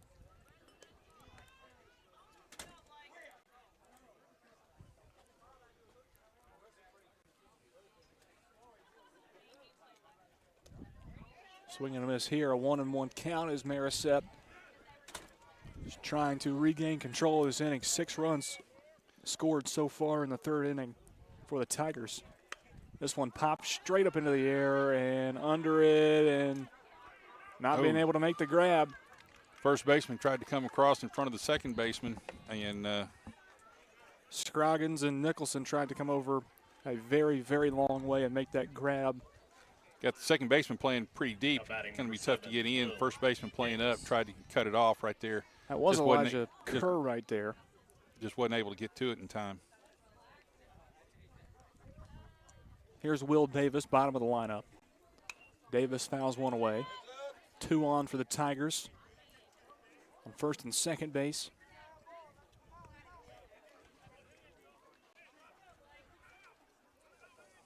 Just a lot of little mishaps in the field that rather uncharacteristic for Hampshire this year. Here's a hit from Will Davis, hits it out into left field. Cullen Adair is going around third base. They're going to have a play at the plate, and it's going to be off the mark. Adair comes in and scores. Now 13-0 Tigers. Now they come back and get Will Davis off a base running error at first. Came back from home plate there, and Brown went over to Nicholson. They tagged him out. 4 hits, 7 runs for the Tigers in inning number 3. They lead at 13-0 as we head to the bottom of the 3rd inning. This is the Maury County Public Schools Game of the Week on the Front Porch Sports Radio Network. Farmer Johnny here, Taylor Family Farm. I want to give y'all a little look-see. We raise 100% non-GMO, grass-fed beef, pasture chicken, and pork on our family farm. Everything that we grow is raised with love and care to ensure the highest quality and nutrition for our family and customers. You can shop online at TaylorFamilyFarmTN.com or visit our farm store in person at Etheridge, Tennessee at 301 Dave Reisner Road. That's TaylorFamilyFarmTN.com for more information.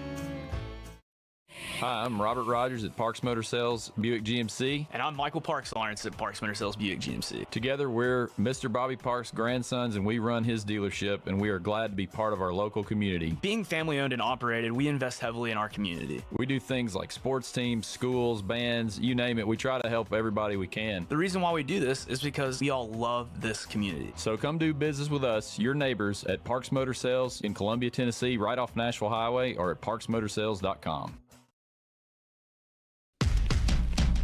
This is the Maury County Public Schools Game of the Week on the Front Porch Sports Radio Network. Welcome back into Culleoka Unit School.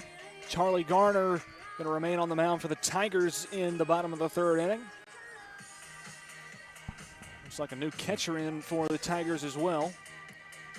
We're going to need to find a roster because he's just entered.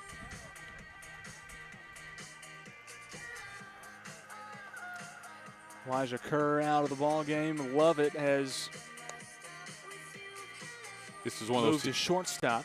It's one of those situations where looks like he's going to stay with his pitcher because he's already burned him for the next 4 days anyway with a lot of pitches, so he's going to let him finish him up. But also give your catcher a chance to rest a little bit. Again, he does have the re-entry rule if Hampshire does make a run at things. But gives some of your young guys a chance to get some innings. Is also gives a chance for some of your starters to get some rest, especially your catchers going squatting all the time. Tigers barely missed out on the run rule, which is 15-0 or 15 runs after 3 innings of play.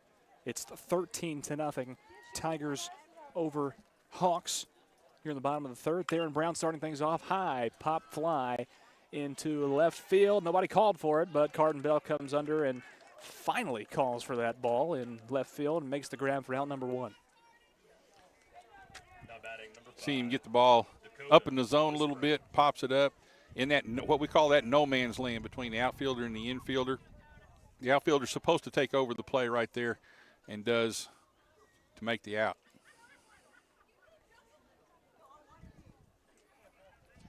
Here's Dakota Disbro. He'll pop this one right under the legs of Cullen Adair at first base, and they can't get the throw back in. Disbro thinking about going to second. Now they'll go back and try and get him at first again as he jumps off. Adair couldn't put the tag on him in time. Disbro safe at first for the Hampshire Hawks. A lot of action there for a single. It sure was. Actually, it was an error. It was an error. We'll give him the single anyway.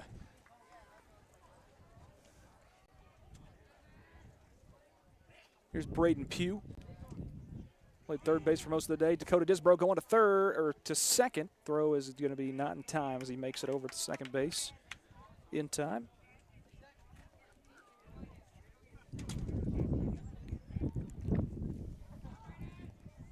1-0 count for Braden Pugh.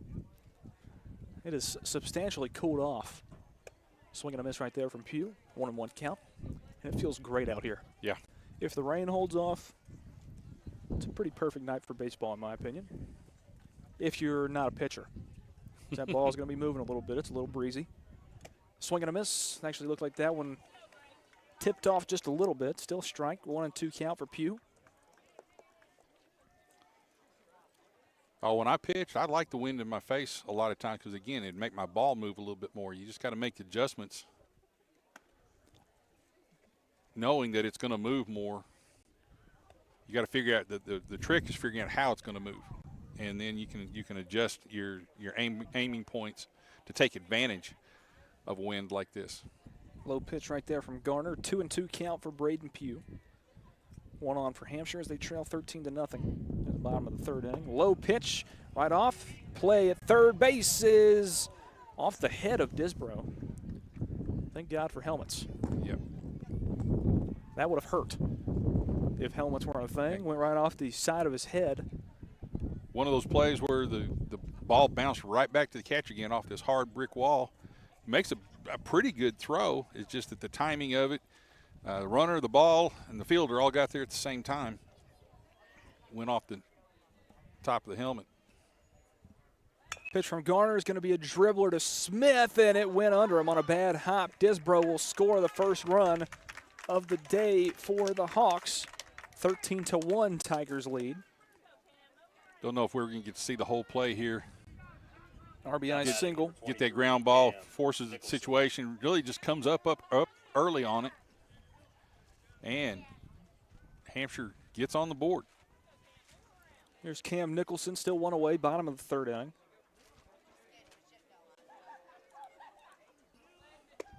Outside pitch, the throw down to second base, not in time as Davis can't get a tag on Braden Pugh, and he's safe at second base. 1-0 count for Cam Nicholson.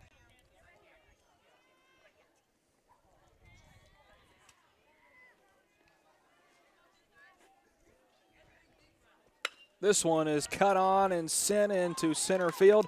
Nutt gonna just hold it as he thought about going over to Brandon Smith at third to try and tag out Pugh, but it just wasn't in time. Runners on the corner as Nicholson gets a hit off of Garner. Good sharp line drive right up the middle of the field. Moves the runners up and not able to push him all the way across, but puts a threat up for Hampshire now. Got one run in and trying to push another one across. Here's Trace Hoffman. Strike right down the middle and fake throw down to second base. Cam Nicholson advances to in scoring position for Hampshire. So they still trail by 12 runs. 13-1. 0-1 count for Hoffman. Here's the pitch from Garner. Outside for ball one.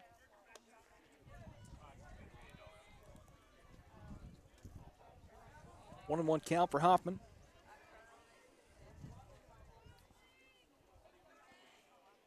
He's got a single in this game in the second inning. Low pitch, ball two.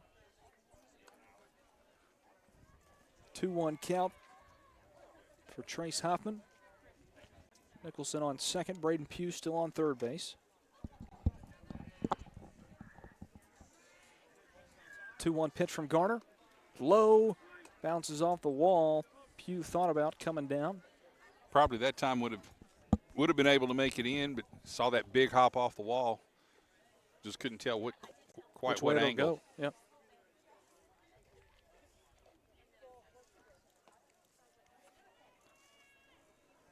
Three-one count.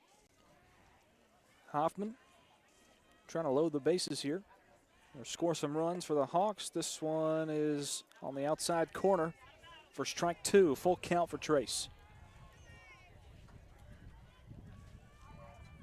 By far Hampshire's biggest threat in the game. Absolutely. 3-2 pitch. Fouled away.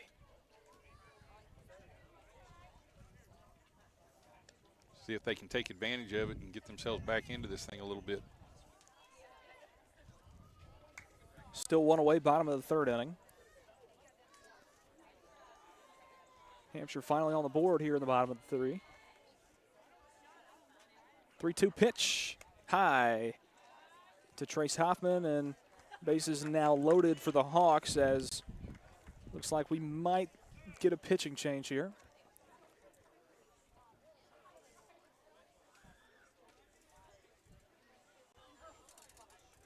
We'll see what the decision is, and yes, we are going to get a pitching change. We'll take a quick timeout. 13-1 Tigers in the bottom of three. This is the Maury County Public Schools Game of the Week on the Front Porch Sports Radio Network. American Standard Heating and Air Conditioning is built to a higher standard, so you can focus on the problems in your life that actually matter, like the stair that only creaks when everyone else in the house is asleep. American Standard Heating and Air Conditioning, built to a higher standard. Call Davis Heating and Cooling at 931-388-2090 for all your home comfort needs. Davis Heating and Cooling is your local American Standard dealer and proudly serves the Maury County area. Find Davis Heating and Cooling online and on Facebook or call today, 388-2090. Are you thinking about a new fence? Maybe you need a pole barn. Then you should give Sands Fence Company a call. That's 931-309-1644. Will Sands has built his business based on the principles of honesty, quality, and integrity. Sands Fence Company has been in business for over 20 years, providing the community with farm, residential, and commercial fencing, as well as pole barns and buildings. Call today for a free estimate. Sands Fence Company, 931-309-1644. 931-309-1644. Hello, I'm Barbara Lincoln with Holland's Pharmacy. You may have heard our previous commercials about compression hosiery that we carry at Holland's Pharmacy. Well, we've recently expanded into a full line of knee braces, back, wrist, ankle, and other support wear. We will gladly help you get just the right fit for these items and, of course, special order items to ensure the proper fit. Come see us at Holland's Pharmacy, 1608 Hatcher Lane, or call us at 931-388-4233. 388-4233.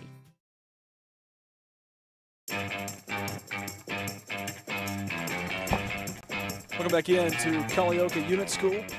13-1 the score. Tigers on top of the Hawks from Hampshire Unit School. And Will Davis will be taking the mound for the Tigers, replacing Charlie Garner, who had a pretty solid couple innings of pitching. Only allowed one run, but the bases got loaded here and a change had to be made. Here's Colton Shaw, the center fielder, up for his second at-bat. Walked his first time up. First pitch from Davis is a strike. 0-1 count for Shaw.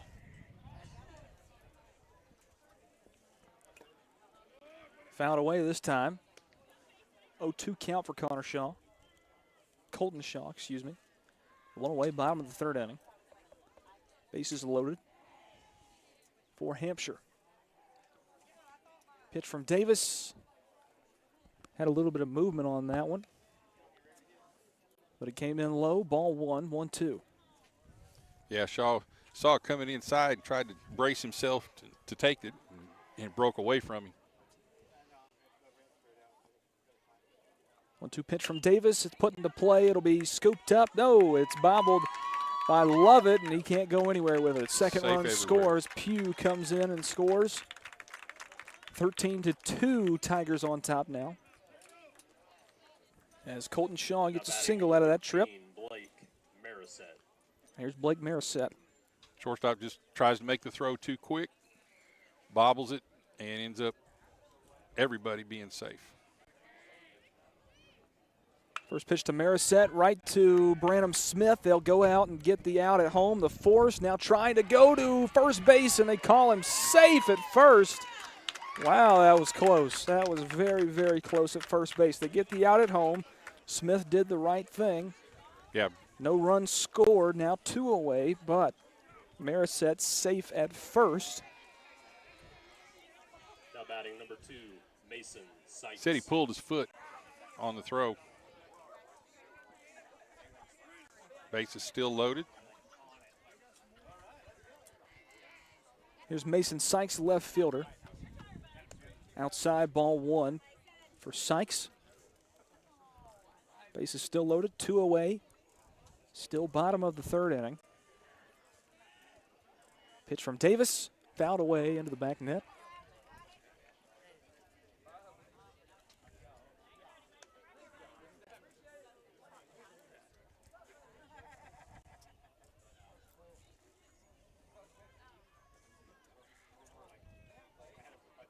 One pitch from Davis. This one is drilled out into left field. That'll score a couple of runs. Gets by Carden Bell. Actually, no, that's Charlie Garner out there now in left field. 2 runs score. Hoffman and Shaw come in and score runs for the Hampshire Hawks. It's now 13-4. Drives it into left field, and it took a really kind of a funny sideways hop. Got past the left fielder, and that allowed another run to push in. 13-4. Double for Mason Sykes. Added in 2 runs. And here's Braxton Scroggins. Pass ball. Marisette stays on third.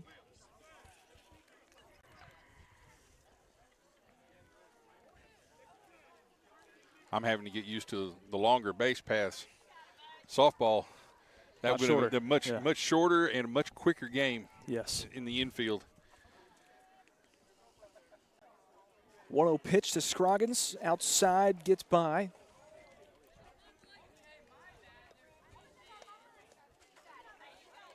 Two-0 count now for Braxton Scroggins. We started at the top of the lineup for Hampshire in the bottom of the third with Theron Brown. Now at the final batter in the lineup, Braxton Scroggins.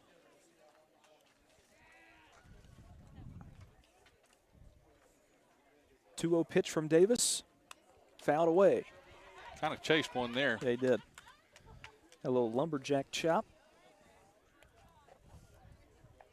Unfortunately, that would have given him 3-0, and could be really choosy about the next pitch. Now he's let the pitcher kind of get back into the count. 2-1 with 2 away. This one is fouled away.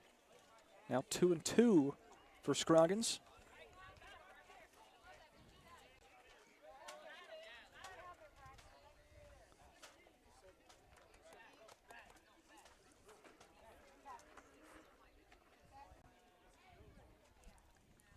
Two pitch, put into play, going to be past Davis now to Bell over to Adair at first for out number 3, and that'll do it for the third inning of play. Hampshire kind of gets back into it, 13-4, 6 hits and 4 runs scored in the third inning for Hampshire. And that sends us to the top of the 4th inning. We'll be right back. This is the Maury County Public Schools Game of the Week on the Hi, I'm Robert Rogers at Parks Network. Hi, I'm Matt Perales, manager of Maury County Equipment. We help you with all your agriculture and construction equipment needs. We carry a full line of New Holland tractors from compacts to high horsepower. We have a full line of Gravely mowing equipment. We also have New Holland construction equipment, attachments, and accessories for your tractors and a complete parts department. We are locally owned and operated. Come see us at 1075 North James Campbell Boulevard or learn about us on Facebook or contact us at 931-490-8183. Life gets busy, and sometimes slowing down to buy your family quality food can seem impossible. This is Terry Taylor with Taylor Family Farm, and we offer local home delivery in addition to our local drop locations to help with that problem. Now you can get your favorite pastured poultry, pork, and grass-fed beef delivered right to your door. Visit TaylorFamilyFarmTN.com to find out how. We believe in healthy food, healthy people, and healthy community at Taylor Family Farm.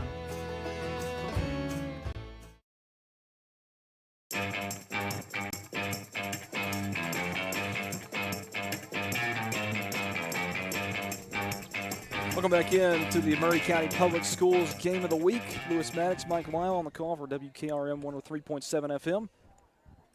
Also live streaming today on Facebook, YouTube, Twitter, and Twitch at WKRM. Also on WKRMradio.com. For the Maury County Final Four tournament here, the championship game will be held on Saturday. As of right now, looking like Whitthorne is trying to punch their ticket into that game, leading 13-4 as we start the top of the 4th inning. Carden Bell starting things off against Blake Marisette on the mound for Hampshire. He'll put one into play. That one's going to be scooped up by Pugh. The throw over to Nicholson, not in time. And Bell going to be safe at first base. He ran out the throw from third. That's a long distance, but the speed right there from Bell is what was the difference. And the third baseman taking too long. He makes a really, really good glove play right there, but then it takes too long to make the throw across the diamond. First pitch is a ball to Graham Nutt, and Bell Carden takes Bell. second base, or not Bell. Yeah. Bell takes second base on that.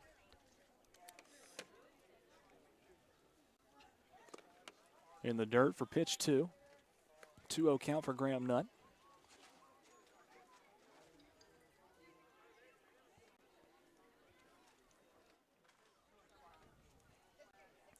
Pitch. It's outside. Now a 3-0 count for Graham Nutt. Gorgeous night for baseball.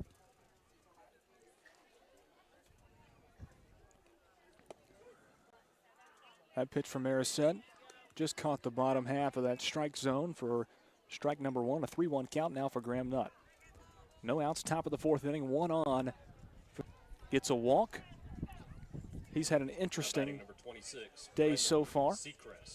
He's had 4 at-bats. Struck out, flew out to right field, hit by a pitch in the 3rd inning, and just walked right there. That's some kind of cycle, right? Not a typical one, but Seacrest now up. Brendan Seacrest takes pitch number 1. It's high and outside for ball 1. Bell on second base, Graham Nutt on first. This one, a swing and a miss from Seacrest. He took a cut at that thing. Yeah. Missed it under. Actually took such a hard cut, he pulled his head out a little bit right there at the last second. This one low, 2-1 the count now.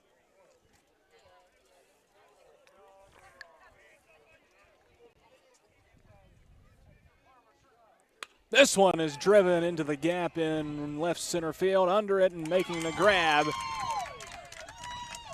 And now streaking towards third is Bell, and Graham Nutt then tries to tag up and go to second base, but they hold him back on first. Runners on the corners now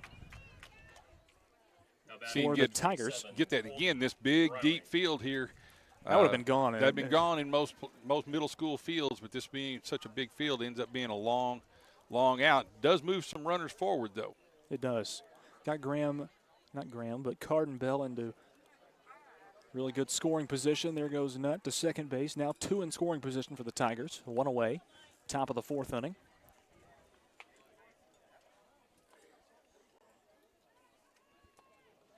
One-0 count for Browning.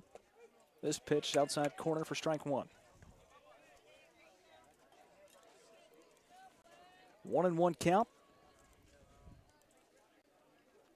This one driven into center field. It's going to drop in front of Shaw.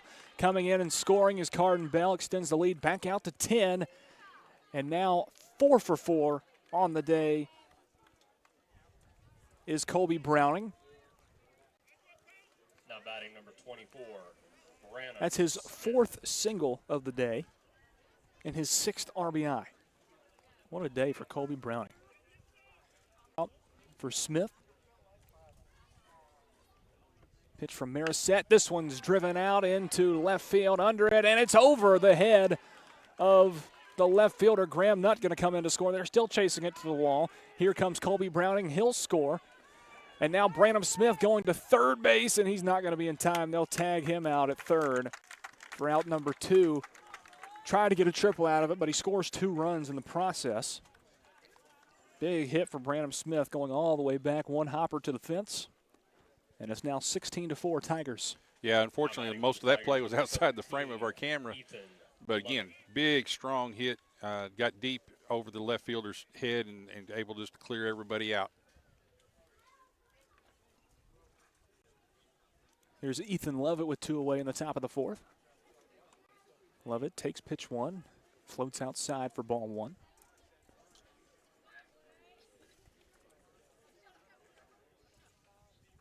This one is cut on and pulled foul in the third base line. That caught the wrong part of the bat for Lovett right there. He's shaking his hand as it stings a little bit. Yeah, those balls in on the handle don't feel too good. High ball 2 for Marisette this time.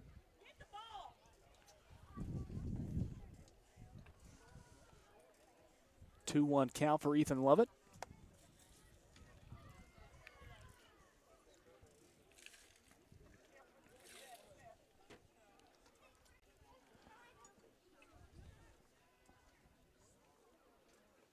This pitch from Marisette way inside. Now a 3-1 count for Lovett. No runners on for the Tigers. Now, the thing I mentioned that was the turnaround for Hampshire as far as turning their program around is being the very thing that's cost them today is the pitching. Yes. They just have not been able to be effective on the mound. First, Cullen Adair's up. He'll pop one up high, and no one's under it. That thing's going to drop right outside the infield, and Lovett going to round third base and stay right there. Lost his helmet somehow. I think he was trying to take it off as he was rounding third base. I think it dropped down over his, I think it dropped down over his eyes. See that pop up? It gets up into what we call no man's land, and that little triangle between the center fielder, the left fielder, and the shortstop, and none of them could get to it, and just falls in for a base hit. Braylon Hill is up now for the Tigers. He reaches on one on an off-speed pitch for strike one. 0-1 count. Adair moves up to second base. 2 on for the Tigers in scoring position. This one is cut on and then going to go to the second baseman, or shortstop Hoffman. He throws over to Nicholson for out number 3, and that rounds out the top of the 4th inning. 4 hits, 3 runs scored for the Tigers in the top of the 4th. It's 16-4 Tigers. We go to the bottom of 4 right after this. This is the Murray County Public Schools Game of the Week on the Front Porch Sports Radio Network. Is your insurance up to date in today's world? Foster Insurance Agency is an insurance agency you can depend on for your commercial and personal insurance needs. Foster tailors insurance coverage to meet your unique requirements stemming from years of experience and represents several top-rated companies such as Erie Insurance. Call Mike Ford or Jimmy Ford today at 931-388-8365 or stop by their convenient Columbia location at 204 West 4th Street. Foster Insurance, serving Middle Tennessee since 1952. Hi, I'm Jimmy Ford, Foster Insurance Agency here in downtown Columbia. We've been here since 1952, located at 204 West 4th Street. We specialize in commercial insurance. We write home, auto, and life insurance. We write anything from your bulldozer to your helicopter, from churches to bars. Come see myself, Mike, Shelby, or Nikki. We'll be happy to take care of you. We specialize in service.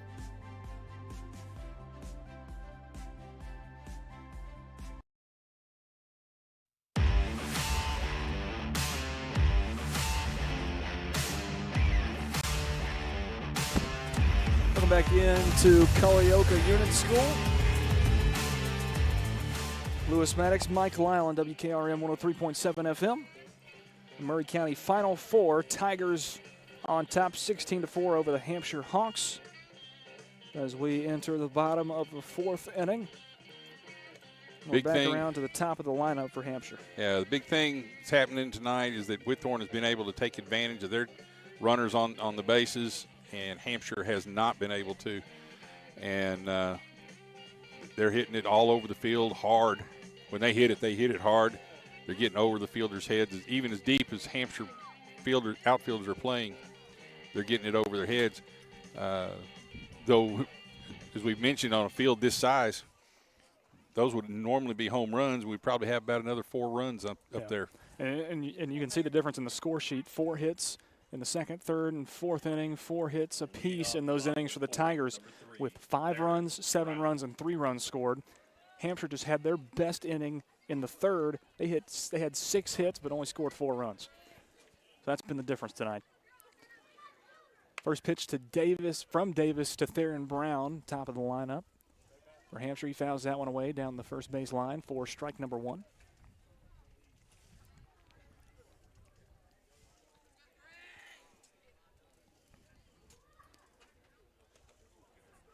This one inside. Catches his shirt. Caught a little bit of the outside of the arm on Theron Brown. He will hunt down to first. One runner on for Hampshire. Up next, Dakota Disbro. Left-handed hitter starting things off on the mound. Now he's in center field for the Hawks.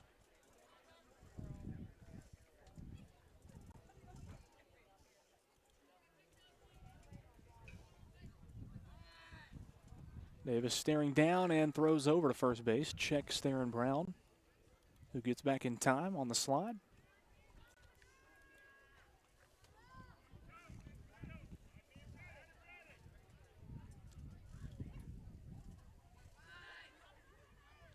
First pitch down to Disbro is outside for ball one.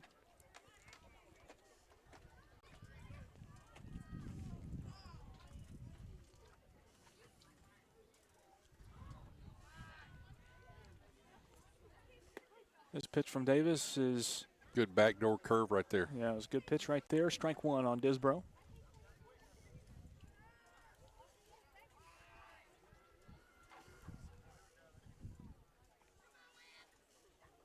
This one is fouled away, out of play, and almost barehanded by a fan. Couldn't hang on.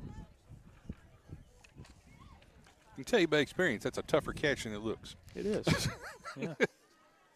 I've tried to make a few myself in middle school baseball. It stings. 1-2 count for Disbro.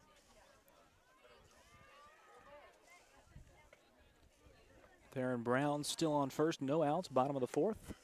Outside, even count, 2-2. Try to get that backdoor curve in there again. Referring to a backdoor, starts outside and tries to come in over the outside corner of the plate. Kind of sneaks in the back door. This one is popped up, edge of the infield, and it's going to be grabbed by Graham Nutt coming up to make the grab from his center field spot. One away here in the bottom of the fourth inning. Yeah, tries to hit it, what we call a Texas leaguer right there. High pop up. The center fielder's able to get a good jump on it, come in and make the play. So one away, bottom of the fourth. Theron Brown still on first base. I'll go over and check him on first. He gets back in safe.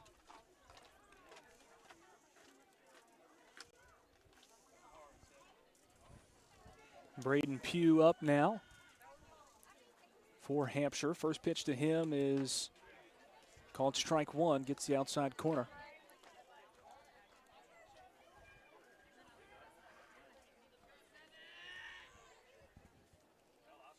Oh, 1 pitch from Davis is down low, bounces off the plate for ball one.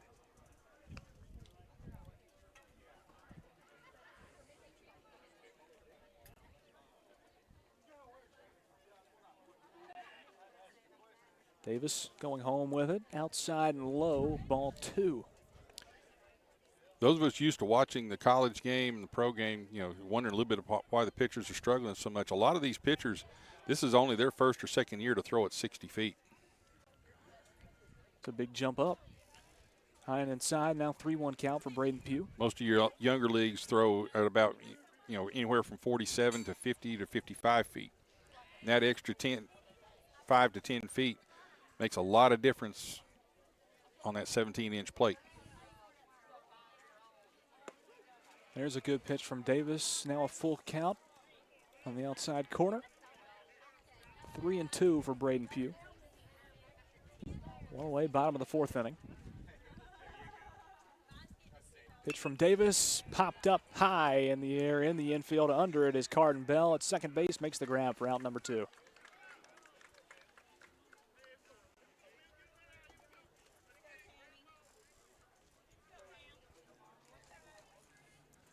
Due up now, Cam Nicholson. 23, Cam Nicholson. First baseman to pitcher, now back to first base. Off-speed pitch got the previous batter out on his front foot a lot. Pitch from Davis is in the dirt. There goes Theron Brown. He'll get to second base.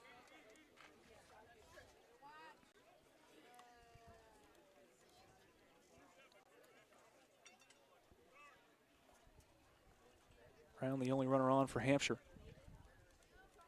No hits for him in the fourth inning so far, with 2 away in the bottom of the fourth inning.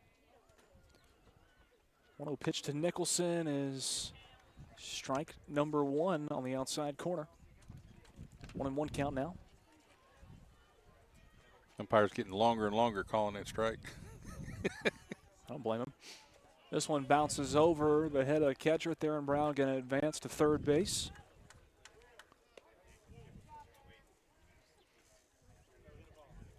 Theron Brown calls time out there on third to tie his shoe back up.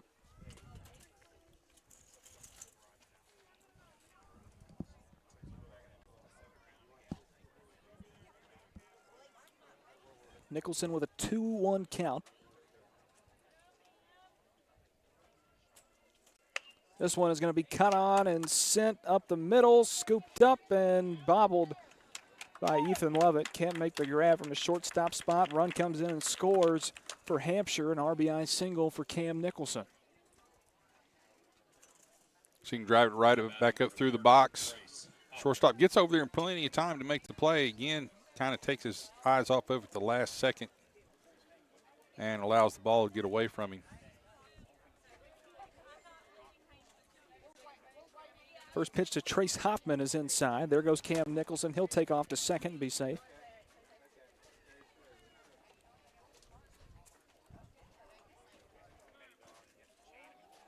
One-0 count for Trace Hoffman.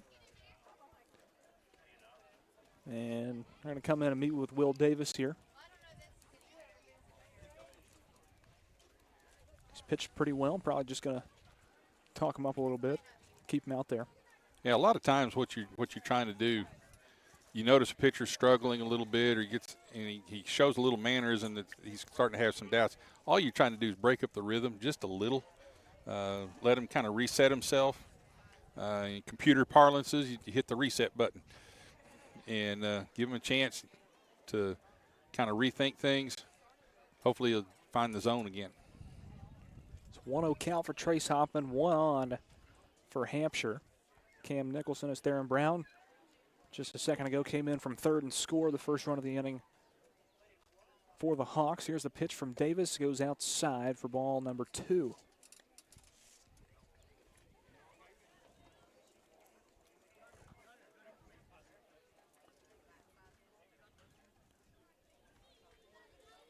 Two-0 pitch to Hoffman.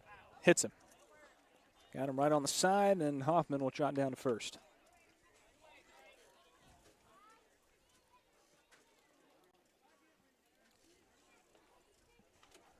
Now due up is Colton Shaw. He's had a walk and a single in this one. 1 for 1 on the day. Now batting number 14, Colton Kind of a dangerous thing to be a batter in this game. Yes, it is. There's been a lot of hit by pitch. Been at least 4 or 5.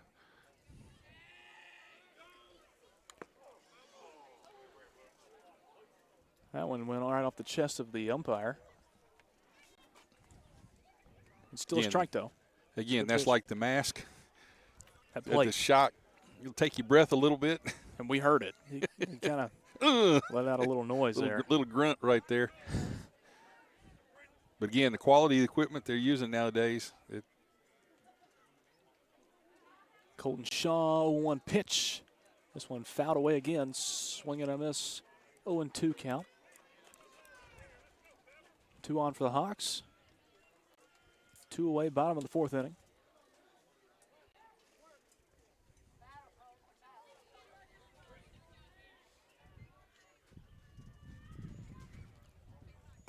Almost hit Shaw that time.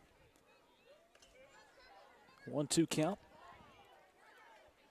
He tried to do what your coach to do as a batter is to turn into it, let it hit your back of your shoulder or your hip. Ball broke away from him.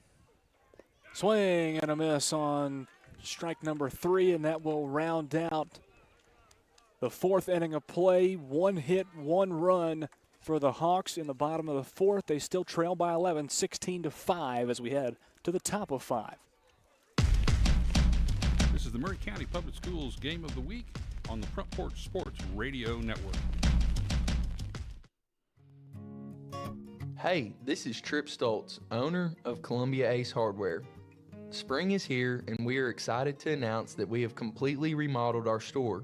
We have expanded our selection in many brands, including Milwaukee, Steel, and Big Green Egg.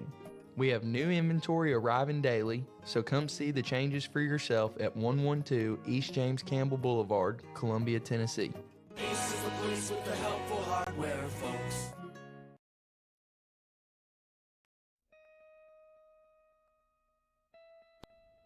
Hello, this is Rick Whitley from Jones Lang Sporting Goods.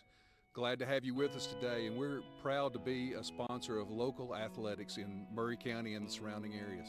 We've been in business here at Jones & Lang since 1966, and we can meet your needs. It's springtime now, and we've got soccer, baseball, spring football, and many other things, so please stop by and see our selection. Remember, Jones & Lang Sporting Goods, the look of a winner.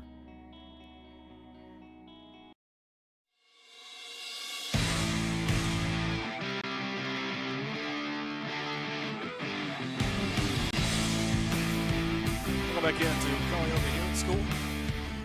Start of the 5th inning of play between the Tigers and the Hawks. It'll be Will Davis, who's pitched some good baseball as he's entered in the last inning or so to take over those duties for the Tigers. And we're here starting the top of the 5th inning. Still Blake Marisette on the mound for the Hampshire Hawks. Tigers lead it 16-5. First pitch is going to be driven, and it'll drop into right field. And Davis will be safe at first base. Great start for the Tigers. Yeah, he got it out to the right field fast enough that the right fielder thought he had a shot at throwing him out at first base, and Davis was able to outrun the play.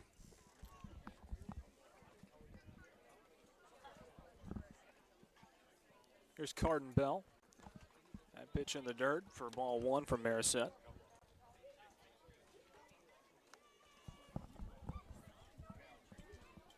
Second pitch is called strike 1. 1-1 count for Carden Bell. No outs, top of the 5th inning. There goes Davis down to second base, and throw not in time. He's safe at second.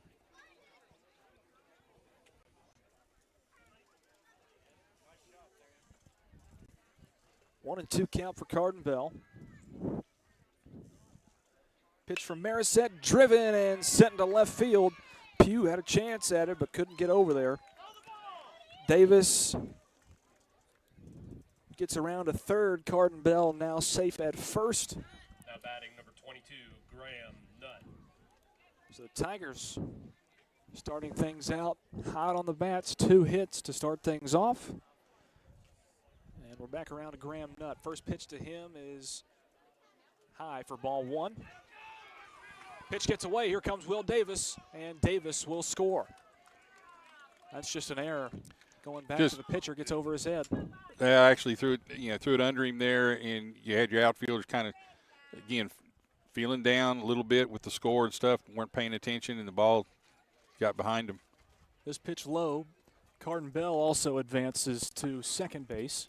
It's now 17-5. Tigers on top of Hawks. 2-0 pitch is on the outside corner for strike 1. 2-1 count for Graham Nutt. The Tigers can escape this inning with a 10-run lead. That'll be the ball game. This one is drilled out to center field, and it looks like it's going to drop. No, actually, Disbro gets under it and makes the grab for out number 1 here at the top of the 5th inning. Now batting number 26, Brendan Seacrest. Here's Brendan Seacrest.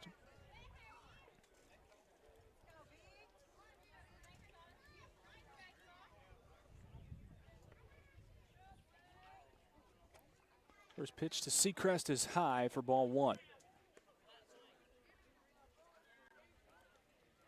Can be deceiving, though. A high pitch to Brendan Seacrest can still be a strike. This one is popped up very high, right on the edge of the infield. Under it, Disbro makes the grab for out number 2.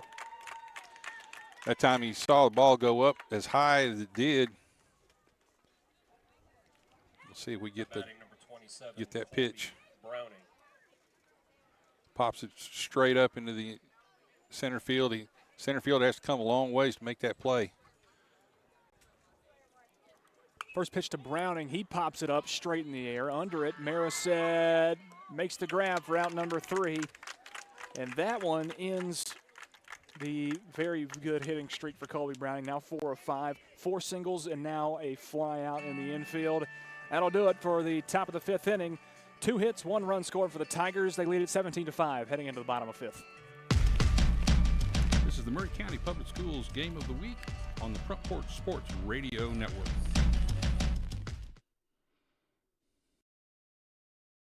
Some people are just obsessed with their lawns. They'd cut their grass with a pair of scissors if they could. Thanks to Gravely, they don't have to. You see, Gravely makes not only the best built and most comfortable lawnmowers, they also leave your house looking like a doggone country club. So whether you're a commercial landscaper wanting the best or just a perfectionist homeowner, you can't do better than a Gravely. See our full line of Gravely products at Maury County Equipment, 1075 North James Campbell Boulevard in Columbia, Tennessee, or check us out on Facebook. Hi, I'm Robert Rogers at Parks Motor Sales Buick GMC. And I'm Michael Parks Lawrence at Parks Motor Sales Buick GMC. Together, we're Mr. Bobby Parks' grandsons, and we run his dealership, and we are glad to be part of our local community. Being family owned and operated, we invest heavily in our community. We do things like sports teams, schools, bands, you name it. We try to help everybody we can. The reason why we do this is because we all love this community. So come do business with us, your neighbors, at Parks Motor Sales in Columbia, Tennessee, right off Nashville Highway, or at parksmotorsales.com.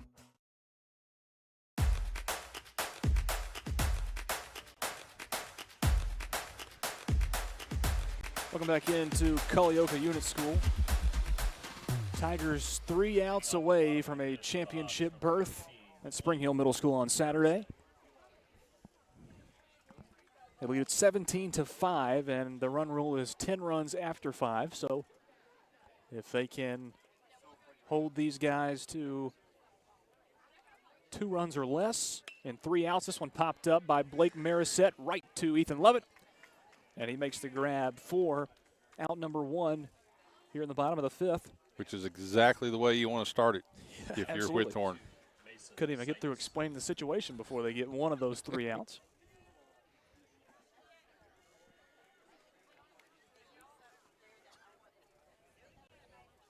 Here's Mason Sykes, the left fielder. First pitch from Davis is outside for ball 1. Second game coming up after this one. It'll be a little bit of time, 15 to 20 minutes after our first matchup here will be Battle Creek and Culleoka, the Bears versus the Warriors here. Surely Culleoka will be designated as the home team, but maybe no. not. Oh, they won't be. Okay. Battle Creek is the It's champion. Seeded, Seed based. Okay. So Culleoka will be the visiting team on their home field. We'll kill the radio broadcast for just a little bit of time and then rejoin you when that game is getting ready to start. Battle Creek and Culleoka. Here's a 1-2 pitch from Will Davis, and this one's going to be sent out. Love it. Misjudged it, and it heads out into left center field. Graham Nutt cuts it off and brings it back into play. Just out of reach. Kind of coming in a little bit early here. See this pitch here. Gets on the outside. Gets just out of reach out of the shortstop and gets into center field. So a single for Sykes. He's the lone runner on for Hampshire. This pitch gets outside on Braxton Scroggins. A 1-0 count for him. Hampshire trying to score 3 runs to extend this thing into a 6th inning. This one's popped up, and chasing it, Branham Smith makes the grab in foul territory for out number 2.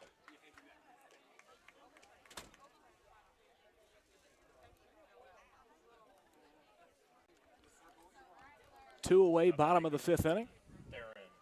And we're back around to the top of the lineup. Theron Brown and Hampshire down to their final out of the ball game. Pitch from Davis. Drilled off the glove of Branham Smith and into left field to Brendan Seacrest. And Theron Brown gets a hit out of that one, a single for Brown. Sykes makes it to second base, and we're back around to Dakota Disbrow. Now batting number 5, Dakota Disbrow. See it right off the tip of the third baseman's glove right there out into left field. Good, strong hit. May keep Hampshire alive in this one. 2 on for the Hawks. Pitch from Davis Inside, bounces off the wall and prevents Sykes from advancing to third base.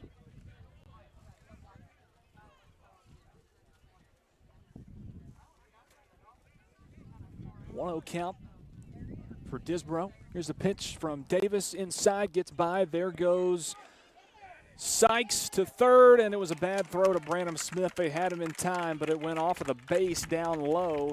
Smith couldn't make the grab, and now 2 runners in scoring position for Hampshire. 2-0 count for Disbro. That could be the play right there that keeps Hampshire alive in this game. Could be. This pitch, swing and a miss. Good curveball, low in the zone right there. 2-1 count for Dakota Disbro.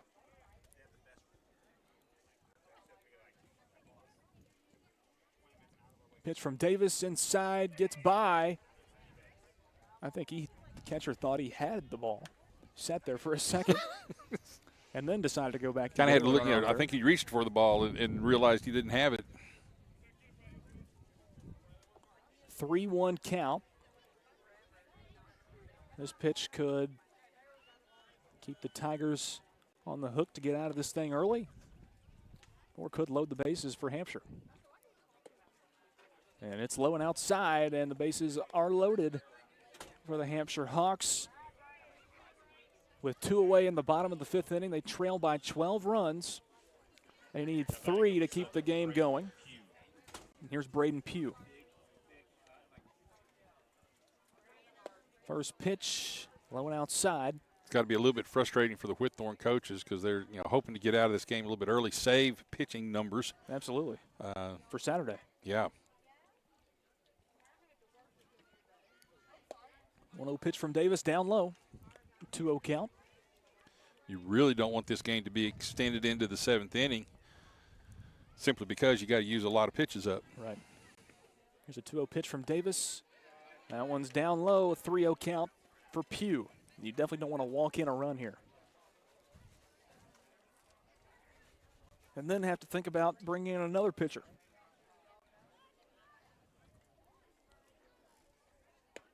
There's a strike from Will Davis. Like he didn't even try on that one. Just kind of I think he kind of eased up. Just kind of, in his mind, eased up a little bit. 3-1 count. Inside, ball 4, and a run's going to score for Hampshire.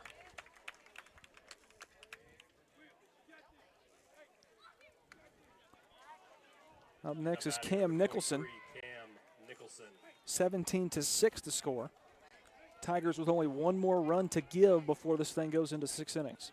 Bases still loaded, 2 away, bottom of the 5th inning. Pitch from Davis. Outside corner, strike 1. Kind of a odd angle. The catcher must be sitting way inside. Looks like he is. This one right down the middle for strike 2. 0-2 count. Hawks down to their final strike of this Maury County Public Schools Final 4. Outside, ball 1. Whitthorne dugout thought that was a strike. They started walking out. It was well outside. Sometimes trying to talk umpire into calls there. 1-2 pitch. Put into play. It's going to be scooped up by Smith. He'll go to second base, and Carden Bell tags the bag for the force out to end the ball game with a final score of 17-6 through 5 innings of play. The Whitthorne Tigers win the ball game 17-6 over the Hampshire Hawks here at Culleoka Unit School.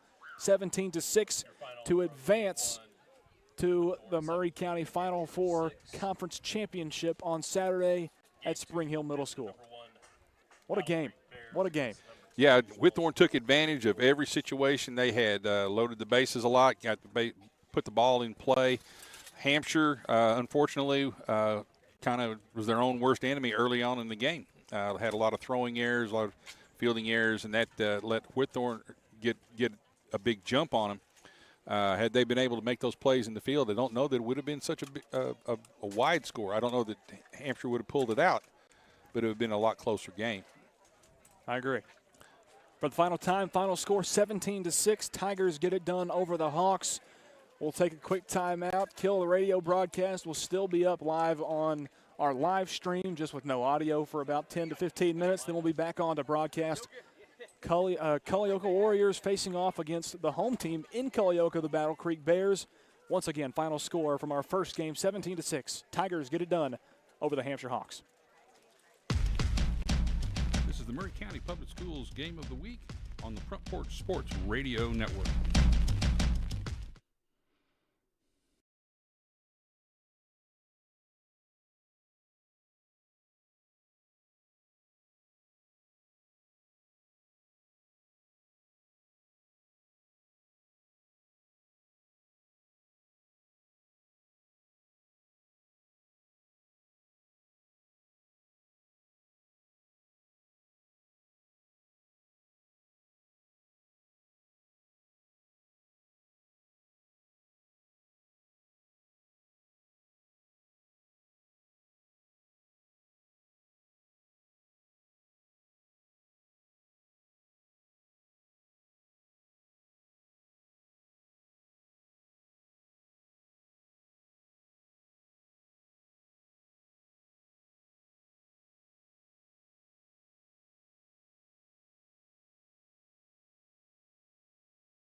time for the Maury County Public Schools Game of the Week, brought to you by the Front Porch Sports Radio Network, covering Maury County sports for over 75 years. Game number 2 from Culleoka Unit School. Lewis Maddox, Mike Lyle on the call from Culleoka, Tennessee, for the Maury County Public Schools Game of the Week, and this is the Maury County Final Four, working towards the Maury County Conference Championship. Second game of the night is going to feature the Battle Creek Bears as the home team here in Culleoka against the Culleoka Warriors, the champions from the small school division. And we've got a good one. They were actually, Culleoka was actually the runner-up. That's how they were playing Battle Creek. Battle Creek was the champion of the large school division last week that you covered, and did a good job with it. Then Culleoka came in second to Hampshire, and possibly reverse that fortune tonight. They got a good chance at going. These teams are very well matched up with each other.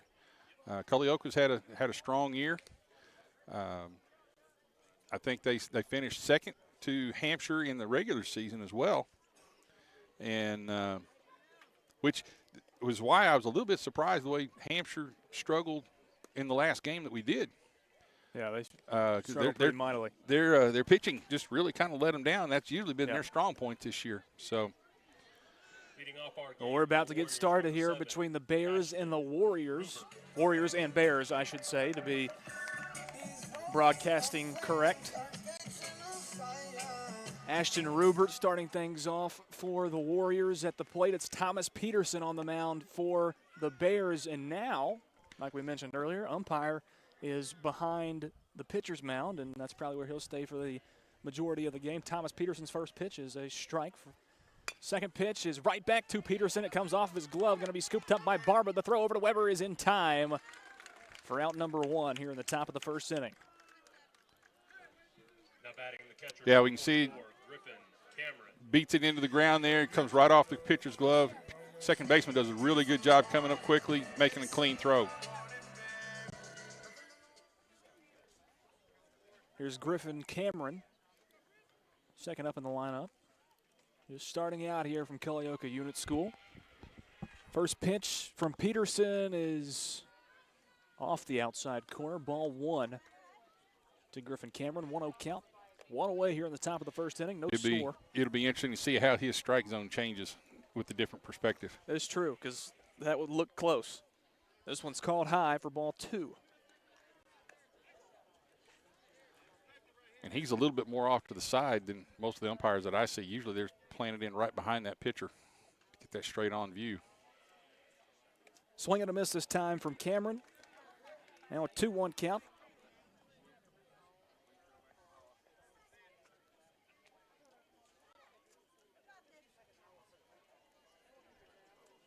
Winner going to face Whitthorne on Saturday at Spring Hill Middle School for the Maury County Conference Championship. That pitch from Peterson high and inside, and a 3-1 count for Griffin Cameron. Still 1 away, top of the first inning.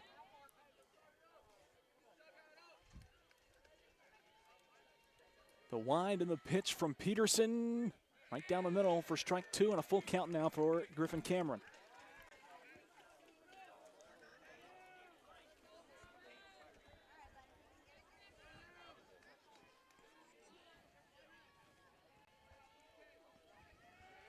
Full count pitch from Peterson is going to be drilled and sent into center field. And playing up was Wiseman. Now, actually, that's Swash in center field. A single for Griffin Cameron to start things off for Culleoka on the bats. Now batting number 59. The center fielder, Swash, was playing really far up. Yeah, just the opposite of what Hampshire was doing earlier. Hit it over his head. And get it over his head. Though he did a good job getting it back in quickly to keep it to a single. Here's Mason Pierce.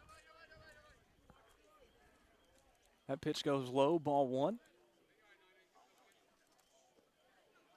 1 on for Culleoka. Cameron is on first base. No score between the Bears and the Warriors. This one is sent high and deep into left center field. Under it is Swash. He makes the grab for out number 2 here in the top of the first inning. Cameron had a big jump waiting on that one to hit the turf, and it never did. He goes back to first base. Hit that fairly solid. Just got on it just a little bit. Little pickoff move back to first base. Not in time. Due up next for Culleoka, Connor Williams, number 54. Cameron still on first. Pitch from Peterson is on the outside corner for strike 1.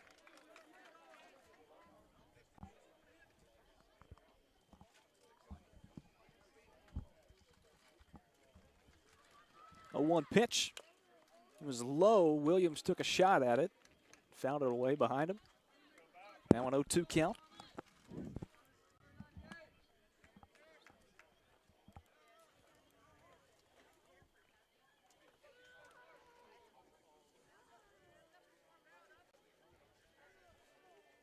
Oh-2 pitch from Thomas Peterson. It's inside and low. There goes Cameron. They're going to try and pick him off at second base. The throw to Barba, not in time from Landon Martin behind the plate. Cameron safe at second base and a 1-2 count for Connor Williams.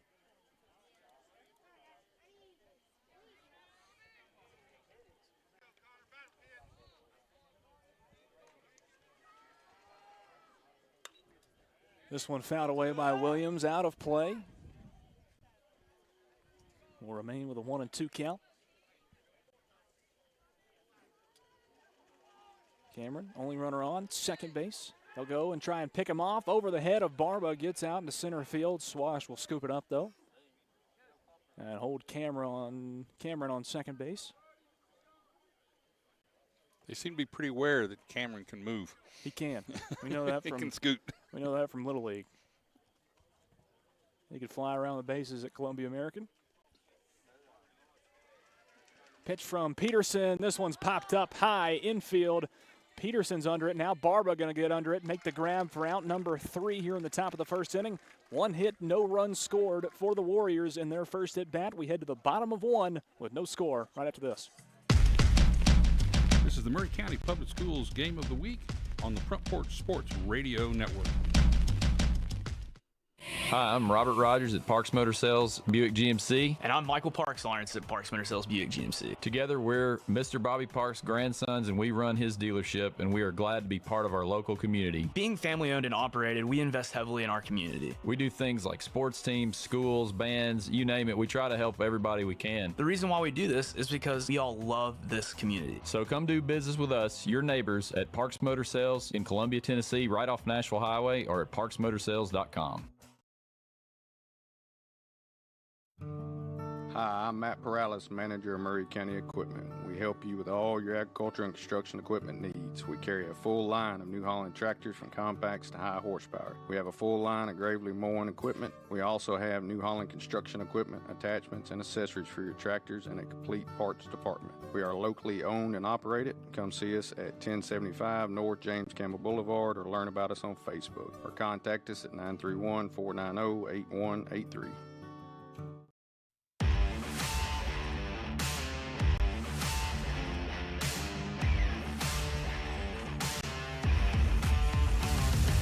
Back at Culleoka Unit School. Culleoka, first time out in the field. It'll be Battle Creek's first time at the bats. And it'll be Brody Swash to lead things off for the Bears in the bottom of the first inning. Mason Pierce going to start things out on the mound for the Warriors. Here in the bottom of the first, Griffin Cameron behind the plate. Throws it down to Ashton Rupert at second base.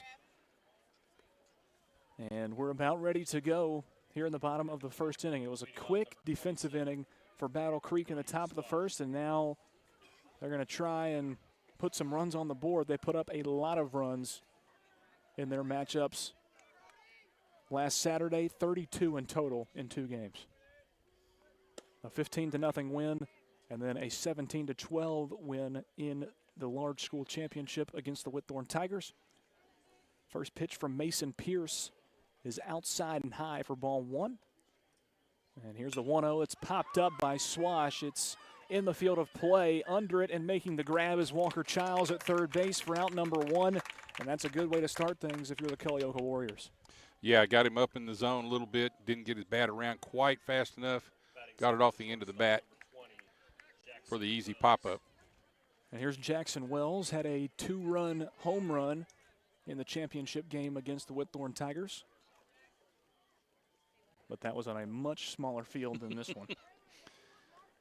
First pitch from Pierce to Wells is high and outside for ball 1.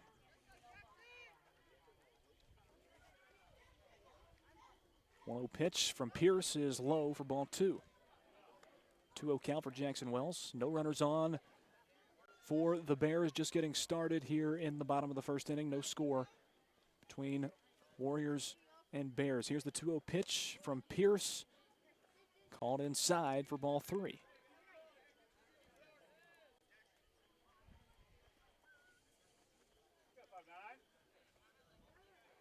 .3-0 count for Jackson Wells.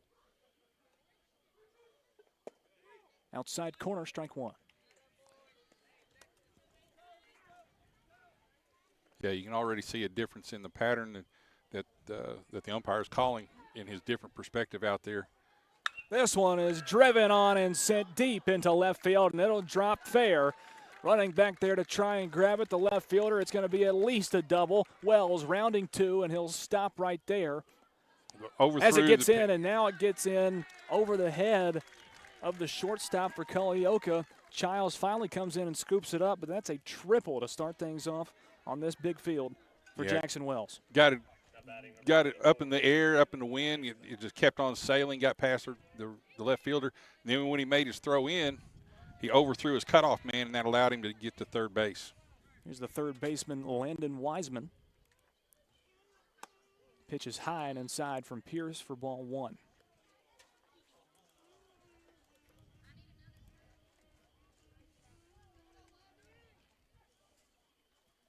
One-0 pitch from Pierce. It was a good one. Right at the bottom edge of that strike zone. Evens up the count 1-1. One away, bottom of the first inning. Jackson Wells, a lone runner for Battle Creek on third base. This one goes in low. Cameron blocks it up. A 2-1 count for Wiseman. Due up next is Elliott Stanford for the Bears with one away. Big-time hitter himself.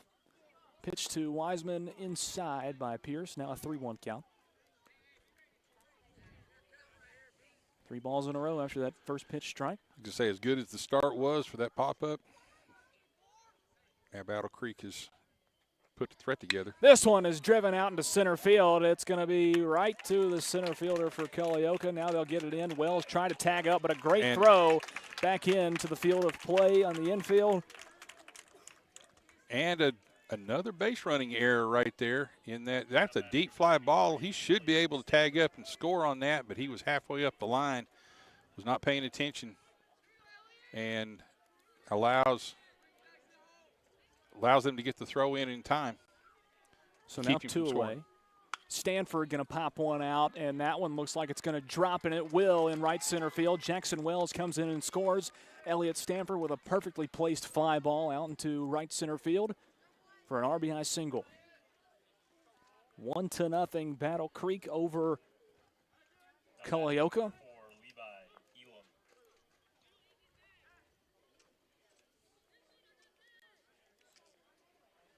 And here's Levi Elam with 2 away in the bottom of the first inning. Stanford now the only runner on first base. They'll go over and check him.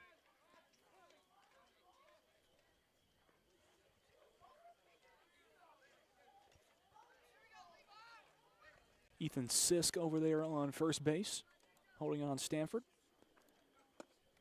This pitch goes down low to Elam. First pitch to him. Now a 1-0 count.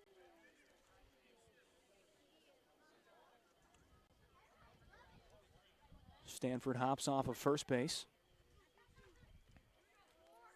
Elam steps into the box. 1-0 pitch from Pierce is high for ball 2.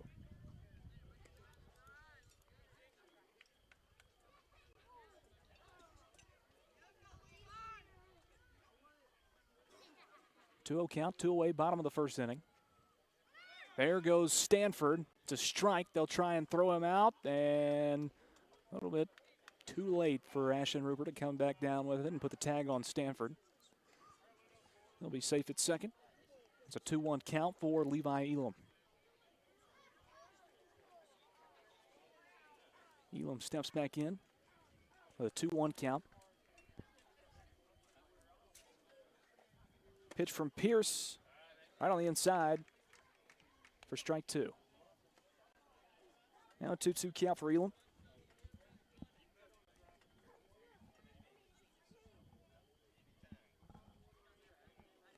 Here's a pitch, and it's going to be a dribbler over the head of Pierce. Scooped up, throw over to Sisk is in time for out number 3, and that retires the first inning of play. 2 hits, 1 run scored for the Bears in the first inning of play. They lead it 1-0 as we head to the top of the second inning. This is the Maury County Public Schools Game of the Week on the Front Porch Sports Radio Network. Is your insurance up to date in today's world? Foster Insurance Agency is an insurance agency you can depend on for your commercial and personal insurance needs. Foster tailors insurance coverage to meet your unique requirements stemming from years of experience and represents several top-rated companies such as Erie Insurance. Call Mike Ford or stop by their convenient Columbia location at 204 West 4th Street. Foster Insurance, serving Middle Tennessee since 1952. Hi, I'm Jimmy Ford, Foster Insurance Agency. Here in downtown Columbia. We've been here since 1952, located at 204 West 4th Street. We specialize in commercial insurance. We write home, auto, and life insurance. We write anything from your bulldozer to your helicopter, from churches to bars. Come see myself, Mike, Shelby, or Nikki. We'll be happy to take care of you. We specialize in service.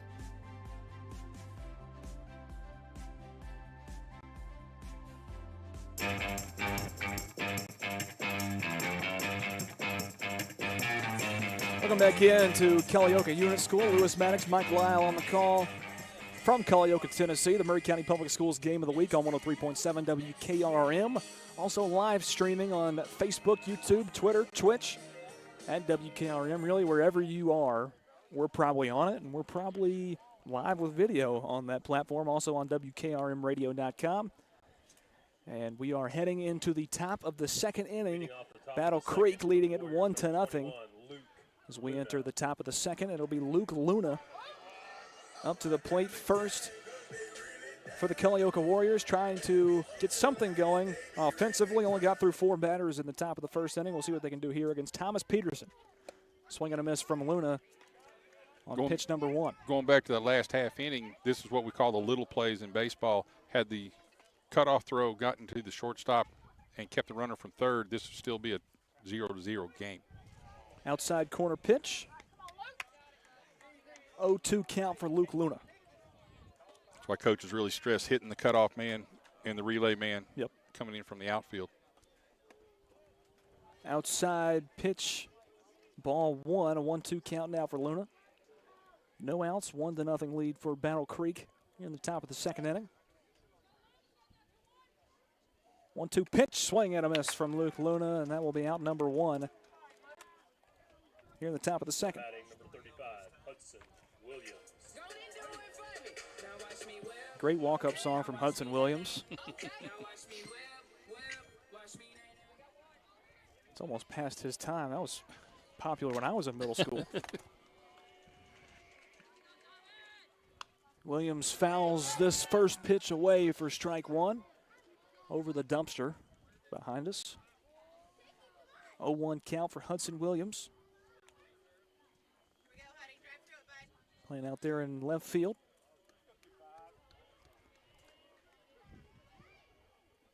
This pitch from Peterson. Call it outside, ball 1. 1-1 count for Hudson Williams. 1 away in the top of the second inning. No runners on for Culleoka. Peterson's pitch this time high and away. 2-1 count.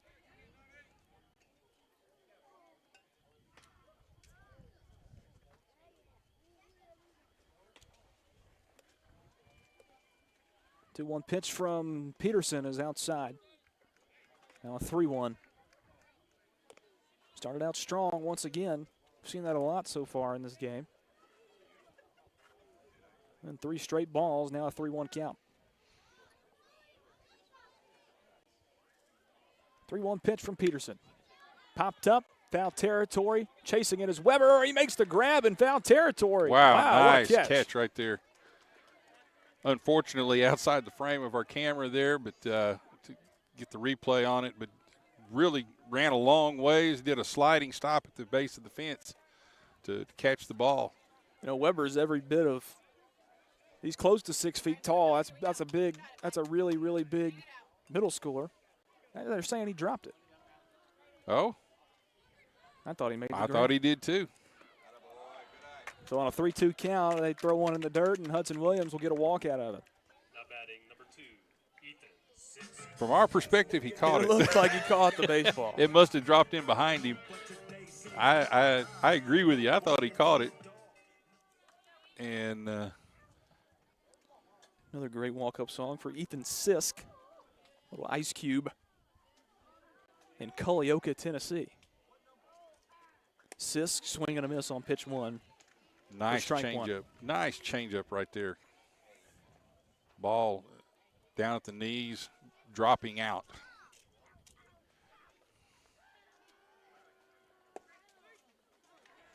Called strike 2. Good pitch that time from Thomas Peterson. 0-2 count for Ethan Sisk.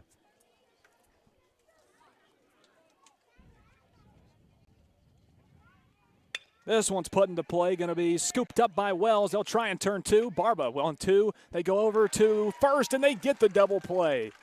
What a job by the defense of the Battle Creek Bears as they turn 2 and get a double play, ending the top of the 2nd inning. Actually no hits and no runs scored for the Warriors in the top of the 2nd. Battle Creek leads it 1-0 as we head to the bottom of 2. This is the Murray County Public Schools Game of the Week on the Front Porch Sports Radio Network. Life gets busy, and sometimes slowing down to buy your family quality food can seem impossible. This is Terry Taylor with Taylor Family Farm, and we offer local home delivery in addition to our local drop locations to help with that problem. Now you can get your favorite pastured poultry, pork, and grass-fed beef delivered right to your door. Visit TaylorFamilyFarmTN.com to find out how. We believe in healthy food, healthy people, and healthy community at Taylor Family Farm. Hey, this is Trip Stoltz, owner of Columbia Ace Hardware. Spring is here, and we are excited to announce that we have completely remodeled our store. We have expanded our selection in many brands, including Milwaukee, Steel, and Big Green Egg. We have new inventory arriving daily, so come see the changes for yourself at 112 East James Campbell Boulevard, Columbia, Tennessee. Ace is the place with the helpful hardware, folks.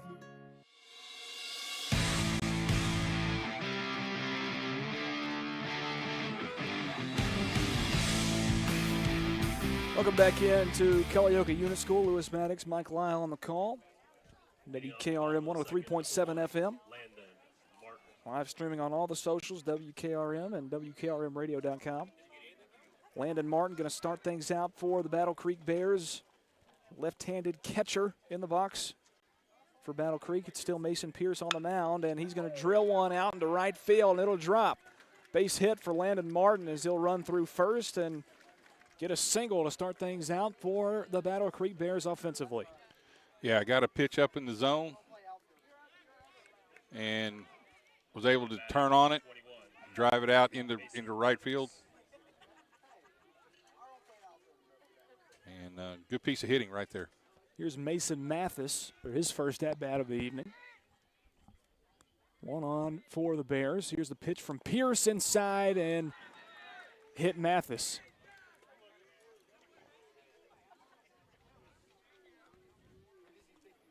And it's a quick 2-on for Battle Creek.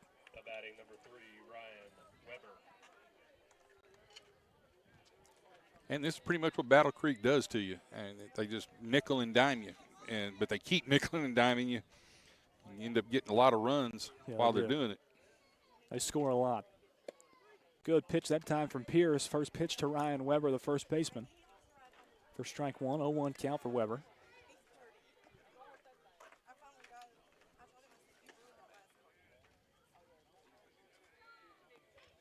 There's a pitch from Pierce. Down low, there goes Martin, to third base, and he gets there in time off of the throw down to Childs from Cameron behind the plate. Mathis also advances to second. So 2 in scoring position for Battle Creek here in the bottom of the second inning. This one is hit straight up in the air, and it's coming down and going to hit right on top of, actually stayed in the field of play somehow. That's a much harder play than it looks.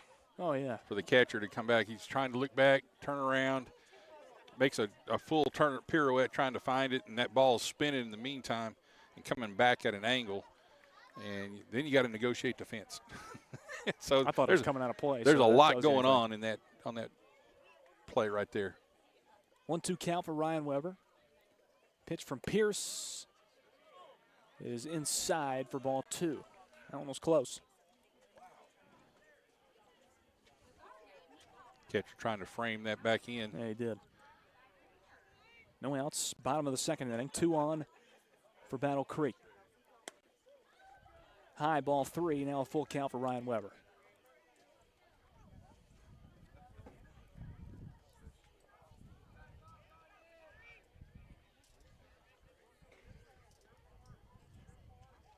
Full count pitch right down the middle, and they got Ryan Weber looking on strike number 3. He knew it, too. Oh, he sure did. Had a little bit of movement on it, and Ryan Weber just watched it come in on a full count pitch. That's out number 1 here in the bottom of the second inning. Now second baseman Colton Barba,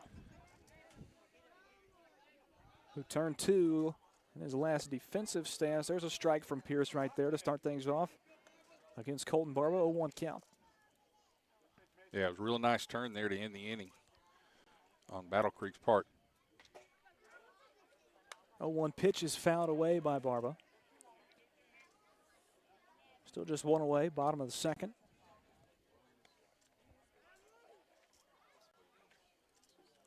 Battle Creek leads it 1-0 over Culleoka.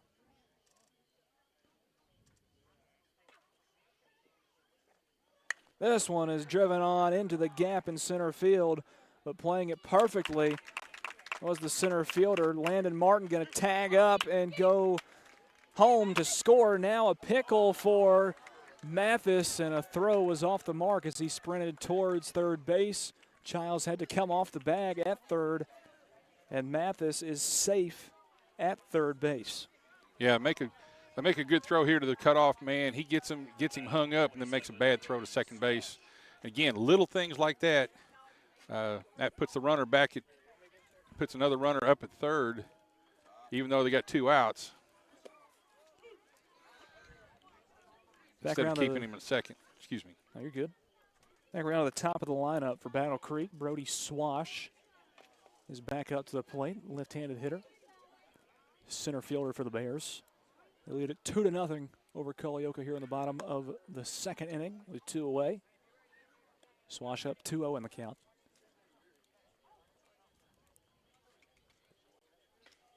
Good pitch to Swash. Second inning. Mathis only runner on for Battle Creek on third. This one is driven down the first base line, foul. Nice play by the first base coach there. Sure was, barehanded. Now we're all evened up. 2 balls, 2 strikes for Brody Swash.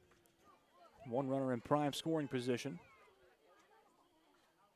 Mason Mathis at third. This one's going to be put right towards Ashton Rupert. He scoops it up. The throw over to Sisk at first is not in time. Swash is safe at first, and he gets an RBI single as Mathis comes in and scores the 3rd run of the night for Battle Creek. Made a good glove play there, but just didn't quite set up. He took too long to set up and make the throw over to first base. And you can't take that long. Even though it's 90 feet, they're going to get down there pretty quick. They go over and check Swash on first. Can't get him. So it's 3-0 Battle Creek here in the bottom of the second inning. 2 away. Back around to Jackson Wells. Facing off against Pierce, and he's going to drill this one right down the third base line, and it's fair. Here comes Swash. Swash going to round 3, and he's going to head home. Swash running, play at the plate. No, not in time. He scores. And Jackson Wells with a triple, his second triple in a row. How about that? Yeah, just got the play out into left field, and again, throwing is costing Culleoka runs right here. Not making good throws to the bases and not stopping the ball in the infield and allowing Battle Creek to get extra bases and extra runs off of these plays. They're going to have to start doing better about getting the ball in and then making smart throws. This one almost gets away from Cameron as Landon Wiseman is back up to the plate. He fouled out to center. Not fouled, it flew out. Fly out to center his last time up. Battle Creek leads it 4-0 here in the bottom of the second inning. Wells on third after his second triple in a row. This one is fouled away as Wiseman lost the bat out of his hands that time. He's got a 1-1 count. That was kind of an odd swing.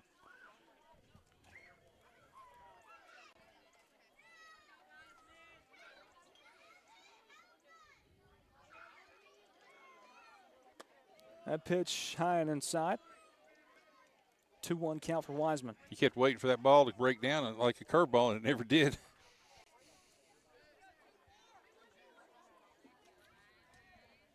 It's 2-1 pitch, fouled away.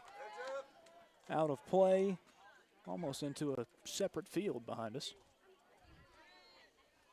Evens the count back up, 2-2.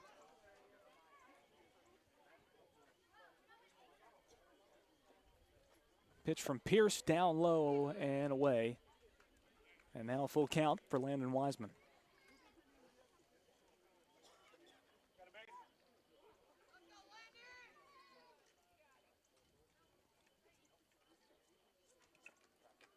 Inside, ball 4, and Wiseman will trot down to first. Runners on the corners for Battle Creek with Elliott Stanford.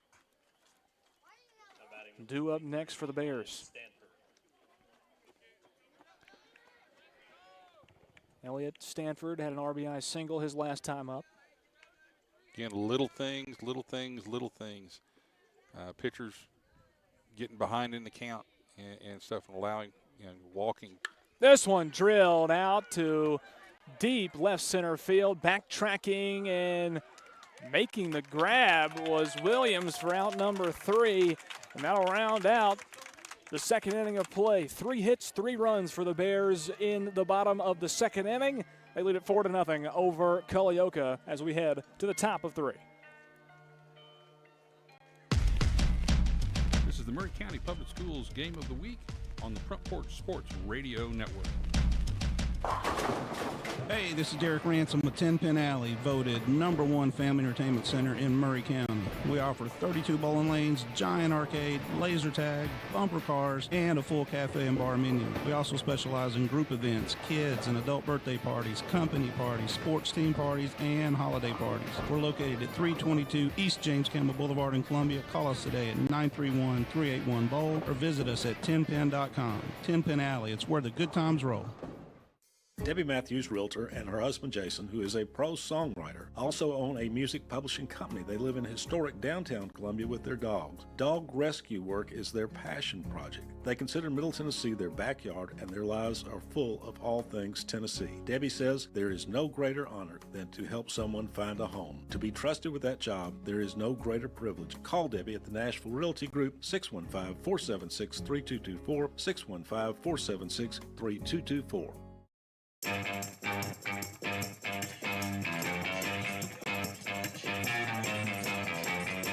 It'll be Jax Hunter up at the plate for Culleoka as we start the third inning of play. Culleoka trailing to the large school champion Battle Creek Bears 4-0 after 2 innings of play. Yeah, Culleoka's kind of been their own worst enemy here defensively. Again, some unwise decisions on throwing, or a poor execution either way on throwing the ball, either missing cutoffs or throwing wide at the plate on plays at the plate. And not only do they miss the out at the bag, but they're allowing Battle Creek to get extra runners into scoring position. They've also only gone through 7 batters in 2 innings of play. Jax Hunter is the 8th batter up as he takes strike one.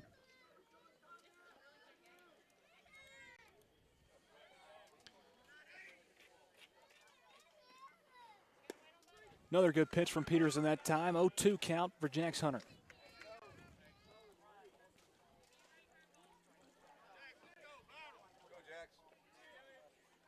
Here's the 0-2 pitch. Right down the middle for strike three. 3 great pitches from Thomas Peterson that time, and Jax Hunter just watched all of them go by. Now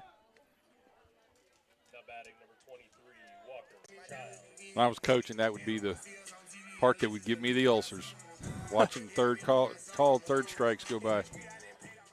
I could live with a strikeout if you're hacking at it. Yeah. Go down swinging, as they say. Swinging a miss this time from Walker Childs, the third baseman, who is now up, batting 9th in the lineup. Trying to get something started for this Culleoka team offensively. This pitch down low and inside. 1-1 count.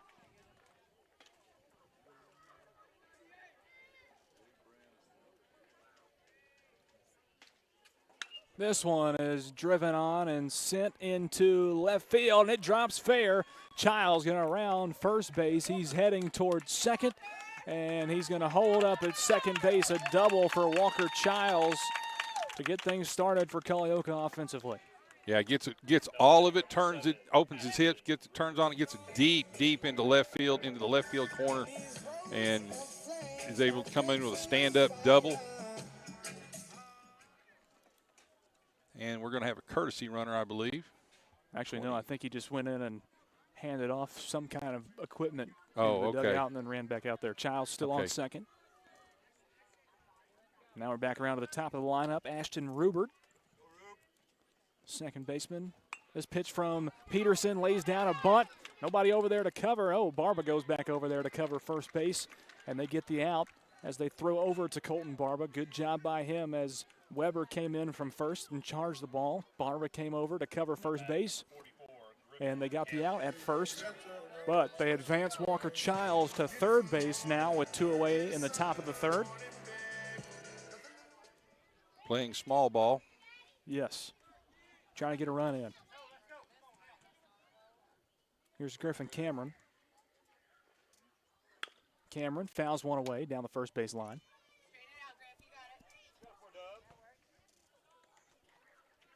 A 0-1 count for Griffin Cameron.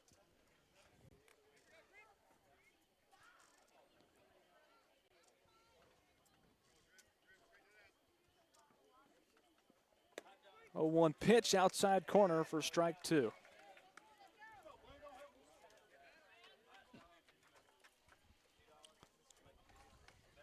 Oh, 2 count for Cameron. 4-0 Bears lead. This one is popped up into left field. Under it is Elam, and he makes the grab for out number 3. And that will do it for the top of the third inning. 1 hit and no runs scored for the Culleoka Warriors as we head to the bottom of the third inning. This is the Murray County Public Schools Game of the Week on the Front Porch Sports Radio Network. This is Dr. Dominic Mancini from the Dr. Gill Center. Have you been injured in a car accident? Are you still in pain? Untreated whiplash injuries to the spine may lead to future conditions, such as neck pain, low back pain, and headaches. The doctors at the Dr. Gill Center specialize in detecting and treating these conditions before they get worse. Our accident consultations are free. Call me painfree.com or call 615-551-9224.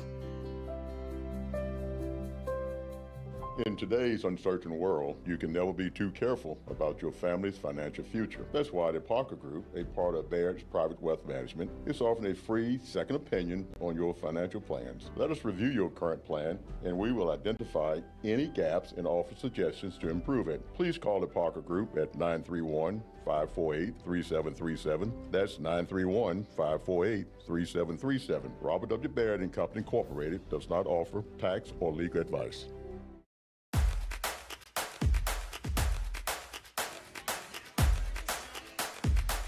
Welcome back into Culleoka Unit School, Murray County Public Schools Game of the Week. Games plural, of the week. This is our second game of a doubleheader here from Culleoka, Tennessee. Lewis Maddox, Mike Lyle on the call. And Battle Creek has a 4-0 lead over the Culleoka Warriors as we enter the bottom of the third inning. Good pitch that time from Pierce, but called a little bit high for ball one.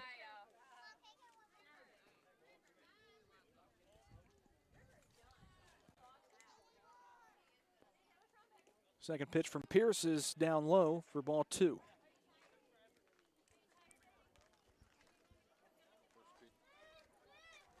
That first pitch looked awfully good. It did. That was the same pitch this time. It's called a strike. 2-1 count.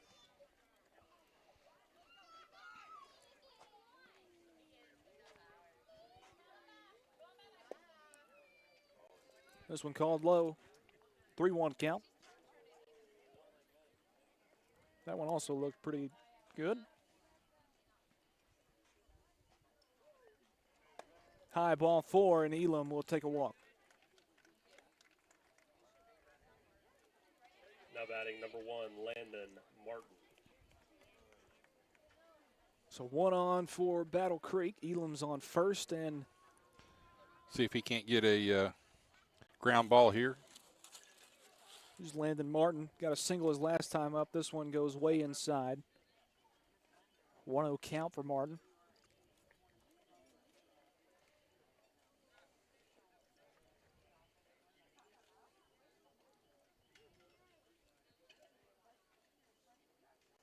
Pitch from Pierce, down low for ball two.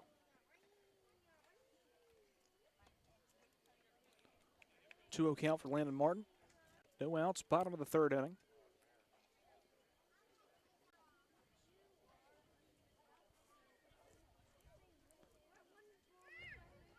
There goes Elam to second. Tag, not in time. Elam gets in under. Connor Williams playing shortstop, puts the tag on him, but not in time.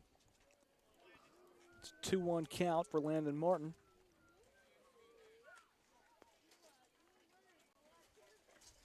This one is driven deep out into right field. Jax Hunter reaches up, makes the grab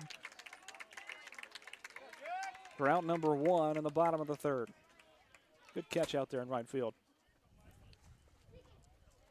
Puts a charge into it, hits it solid. But he hits it pretty much right at the right fielder, who's able to make the play and get the ball in. This one is going to be a ground ball right to Ethan Sisk at first, and they tag the bag. Sisk does for out number 2 on Mason Mathis. Mathis is out number 2 in the bottom of the third inning.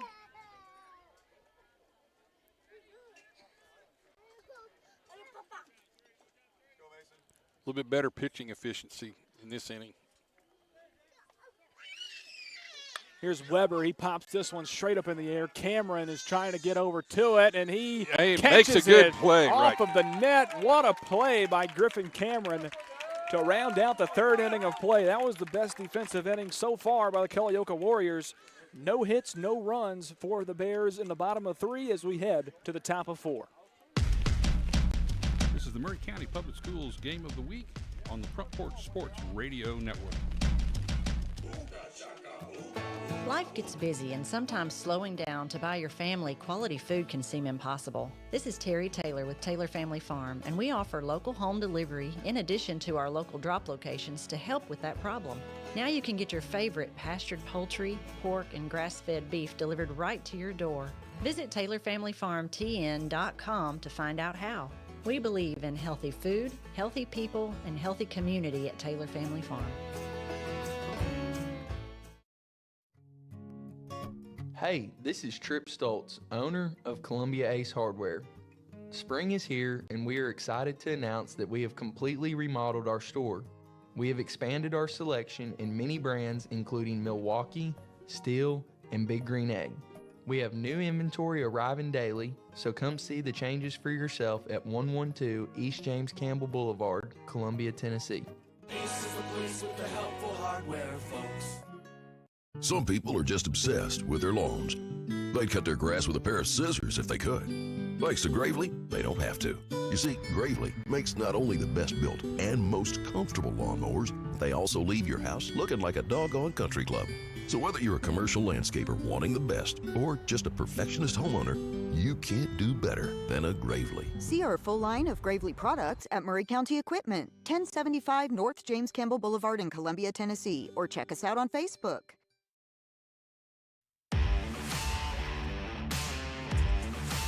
Welcome back in. Culleoka Unit School, Mason Pierce will start things off for the Culleoka Warriors at the plate. Thomas Peterson still on the mound. First pitch was a strike. This is a pitcher versus pitcher duel here.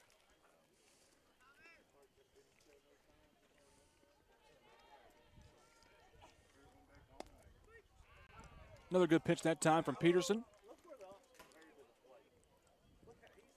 Just a little bit low, but it caught the inside. This one is driven foul by Mason Pierce. Hear people behind us trying to talk the umpire into a call there. Everybody's having a good time out here.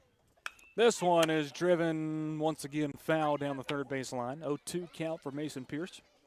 Though that call, right, that previous hit down the line is a tough call for an umpire that's having to work by himself from behind the mound. The pitcher's mound, yeah. Yes. 0-2 pitch from Peterson, high and outside for ball one.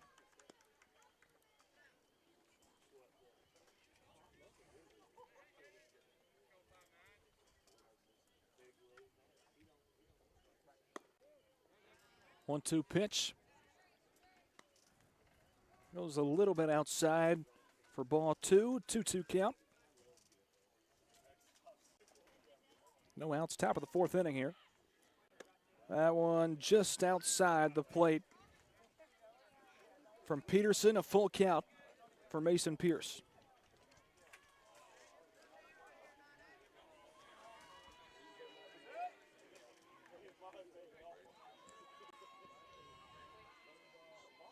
Here's a 3-2 from Peterson.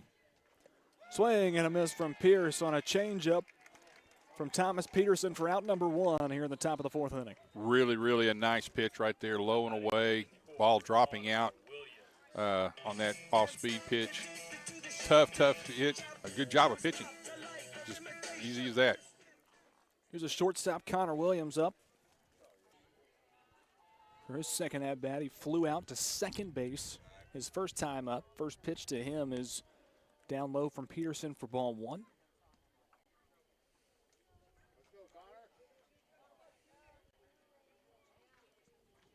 Second pitch way up high over the glove of Martin. 2-0 count for Connor Williams. Quote another famous broadcaster, just a little high. Yeah, just a wee bit. If a wee bit is about 7 feet. Pitch from Peterson, this time in the dirt. He's on two separate ends of the spectrum right now. 3-0 count for Connor Williams. One of the tough things for young pitchers to compensate once you get a high pitch like that. That was a good pitch. 3-1 count. Sometimes you overcompensate and you end up throwing it back down in the dirt or whatever.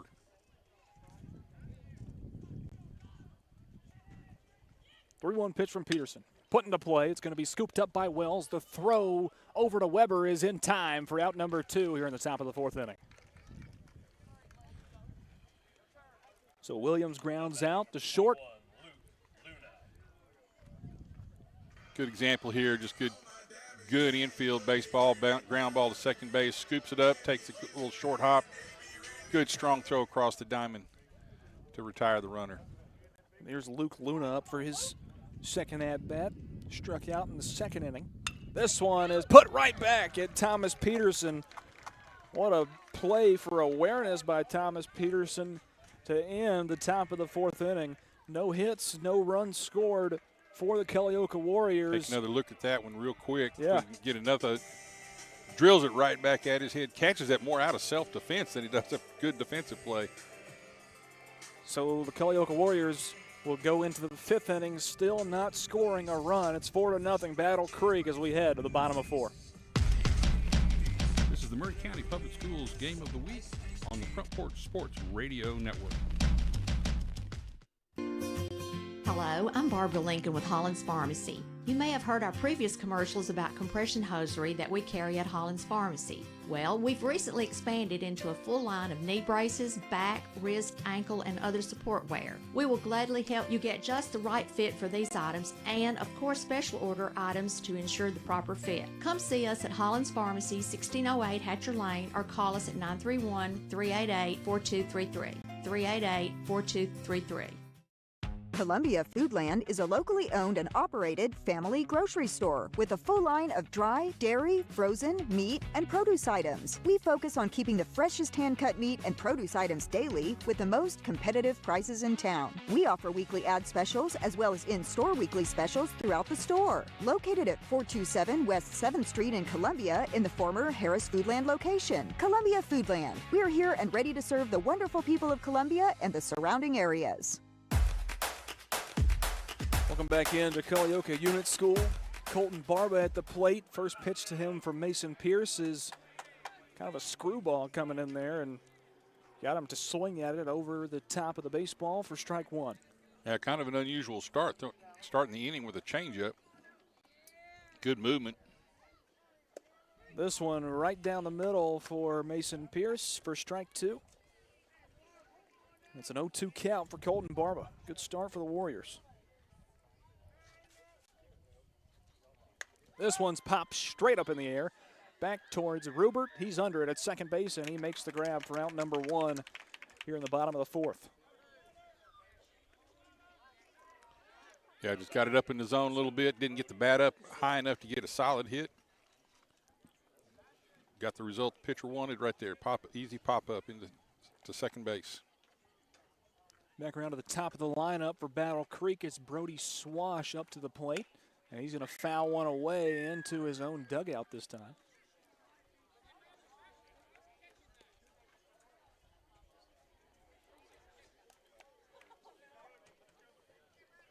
Oh, 0-1 count for Swash. Fouled out to third base his first time up and had a single his second time up. Second pitch from Pierce is a ball. 1-1 count for Swash. Here's a pitch from Pierce. This one fouled away. Behind him to his left. Now a 1-2 count for Swash. Yeah, after struggling a little bit in the first 2 innings, Pierce has really settled in. He's throwing a lot of strikes now and making the Battle Creek batters earn their way on. 1-2 pitch inside. Ball 2 evens the count up.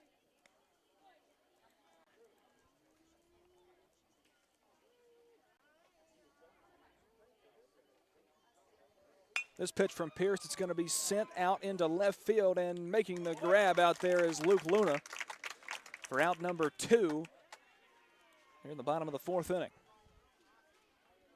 It's becoming a defensive slugfest right before our eyes here.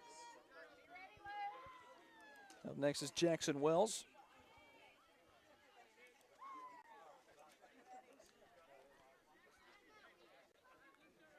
He's got 2 trips to the plate, 2 triples so far to start his night. First pitch is in the dirt for ball 1.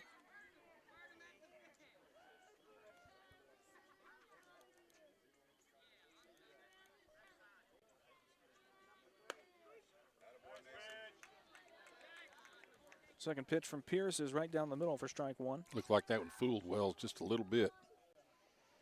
Froze him up. Another good pitch from Mason Pierce. This one catches the inside corner for strike 2, a 1-2 count for Jackson Wells.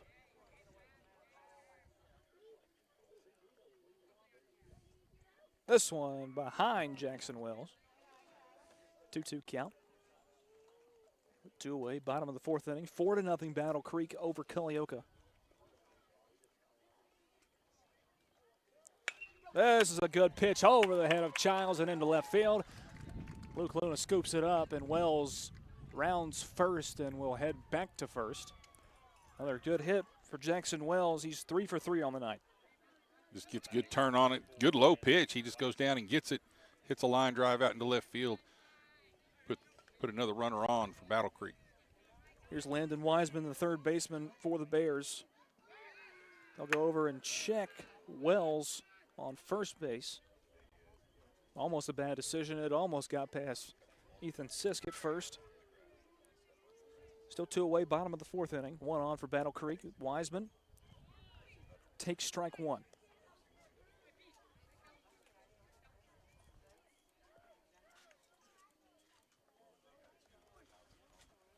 A 1 pitch from Pierce.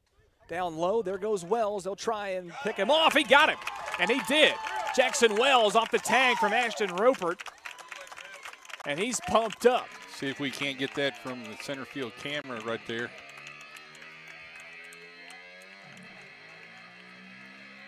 A great throw from Griffin Cameron. Comes up popping, good strong throw. It's just outside the frame of our camera right there. Ashton Rupert. Big play right there for Culleoka. He was pumped up. 1 hit, no runs for Battle Creek in the bottom of the 4th. We head to the bottom of 5 when we return after this. This is the Maury County Public Schools Game of the Week on the Front Porch Sports Radio Network.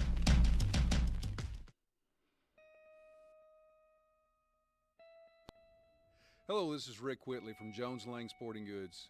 Glad to have you with us today, and we're proud to be a sponsor of local athletics in Maury County and the surrounding areas.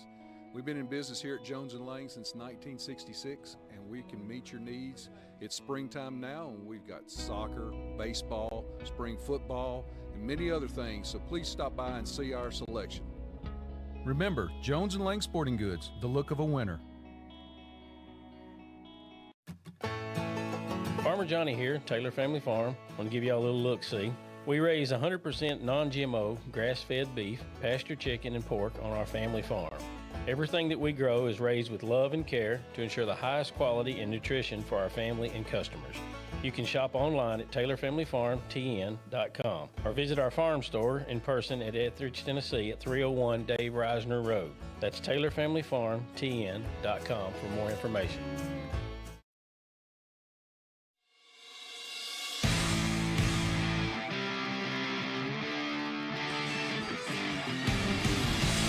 Back in Culleoka, Tennessee, Lewis Maddox, Mike Lyle on the call from Culleoka Unit School for the Maury County Public Schools Game of the Week on 103.7 WKRM.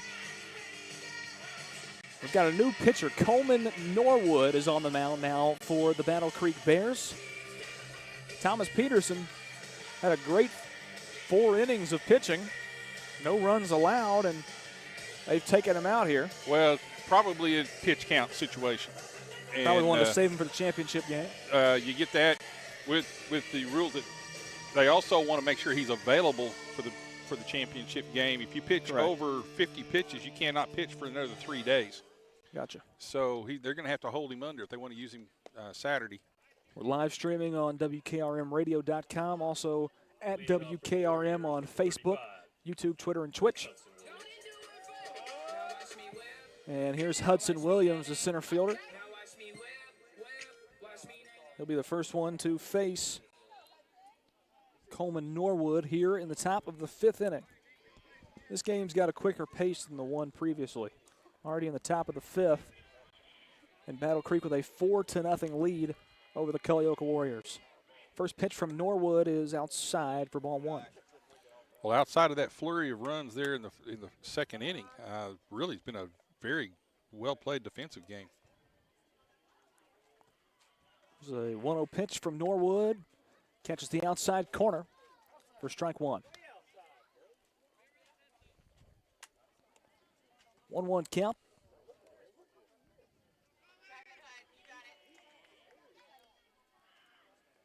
That one outside for ball 2.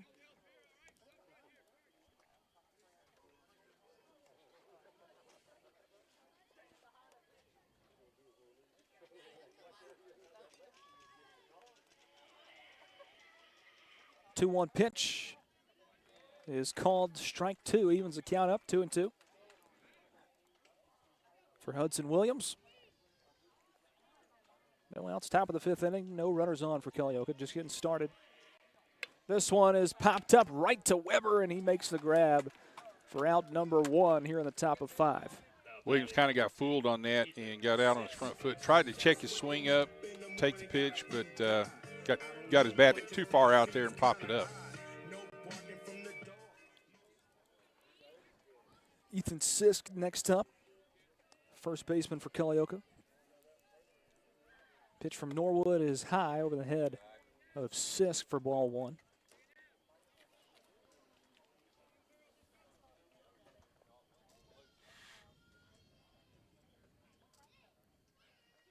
This one is put into play to Wiseman, and it gets under his glove and into left field. To Elam, he scoops it up and brings it back in to the infield. But a base hit, a single for Ethan Sisk for his second trip up of the night. Yeah, and unfortunately that one, the play on that was outside our frame that we were able to show here. So, but tried to backhand it and just got up under his glove a little bit further out than what he could reach with his glove. Here's Jax Hunter. He struck out his first time up. Pitch from Norwood, inside corner, strike 1.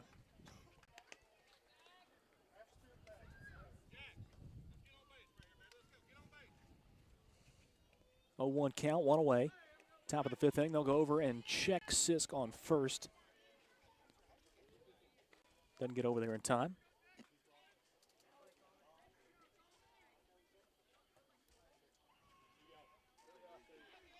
This one is going to be put into play by Hunter. They'll get the out at second, Barba, and they turn to another 2-out play for the Bears on defense. A great job by Barba to flip it over to second, then back over to Hunter. Yeah, gets the big hop, gets that backhand flip over to first base, and a good strong throw over to second base, then a good strong throw over to first base to retire the side. 1 hit, no runs for Culleoka in the top of the 5th inning. We head to the bottom of 5 when we return. This is the Maury County Public Schools Game of the Week on the Front Porch Sports Radio Network.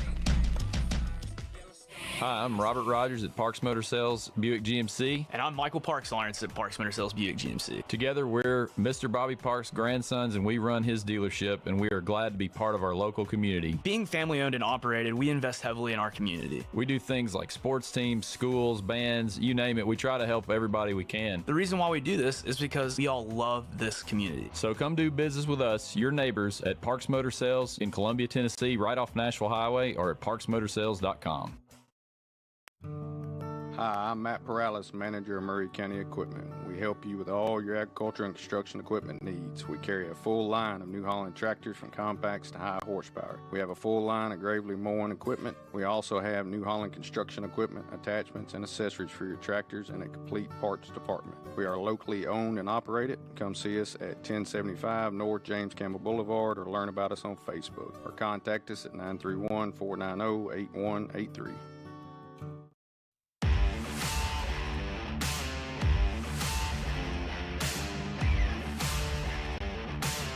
Back into Culleoka Unit School. Landon Wiseman starting things off for Battle Creek at the plate. He had an at-bat in the last inning, but a good play from Culleoka defensively. Cut that short. Now he's back up at the plate to start things out in the bottom of the 5th inning. Bears still lead at 4-0. 2-0 count for Wiseman. Pierce still in the game on the mound, and he skyrockets this one into center field. And Hudson Williams is under it, and he can't make the grab. Can't make the grab. Running around. Wiseman, second base. He's safe at second. And Landon Wiseman on pitch number 3 of the bottom of the 5th inning. Not real sure what happened out there on that fly ball. He seems to lose his footing and ends up stumbling down and costing the catch.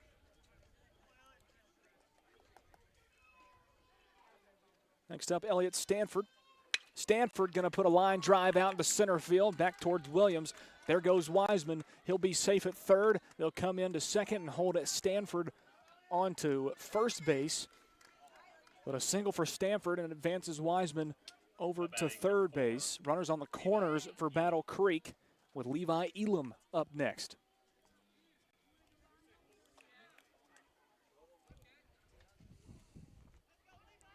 Stanford 2 for 3. Elam so far 0 for 2. There goes Stanford, and they'll try and go down, and that was a good, smart play right there as Connor Williams. Yeah, set up play there, trying to get that runner from third to jump off a little bit, thinking the ball is going to go all the way to second base.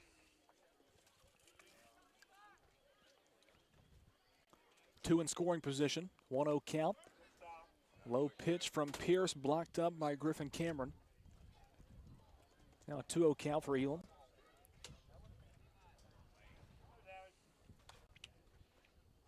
But again, Battle Creek has runners in scoring position. Yes, they do. With nobody out. Puts a lot of pressure on a defense. Especially down 4-0 in the bottom of the fifth. That pitch called a little bit too inside. Now a 3-0 count for Pierce. For Elam, rather.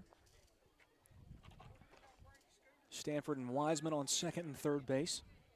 Here's a pitch from Pierce. That one looked good. 3-1 count now for Mason Pierce going against Levi Elam in the box. Still no outs, bottom of the fifth inning. Battle Creek leads it all four, and Elam will trot down to first and load the bases. Second walk in a row for Levi Elam. Now batting number 1, Landon Martin. And here's Landon Martin. He's 1 for 2 on the night. Coach Harris wants to go out and talk with his whole infield. Looks like he's getting ready to make a pitching change.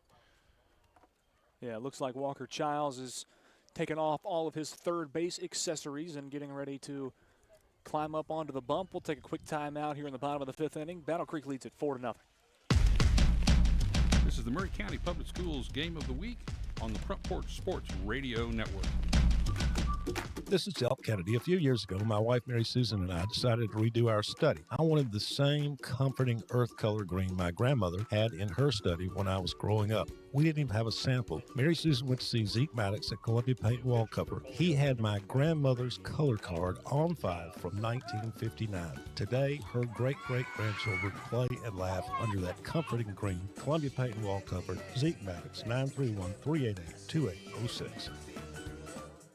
Celebrate you with a new vehicle from Chrysler Dodge Jeep Ram of Columbia. We have a huge selection of new vehicles waiting for you. We're talking cars, trucks, and SUVs. And if you're in the business of selling your vehicle, we've got you covered. We'll buy from you even if you don't buy from us. At Chrysler Dodge Jeep Ram of Columbia, we're locally owned and operated and proud to serve our community as the largest CDJR dealership in Tennessee. Find your new ride today when you visit Chrysler Dodge Jeep Ram of Columbia.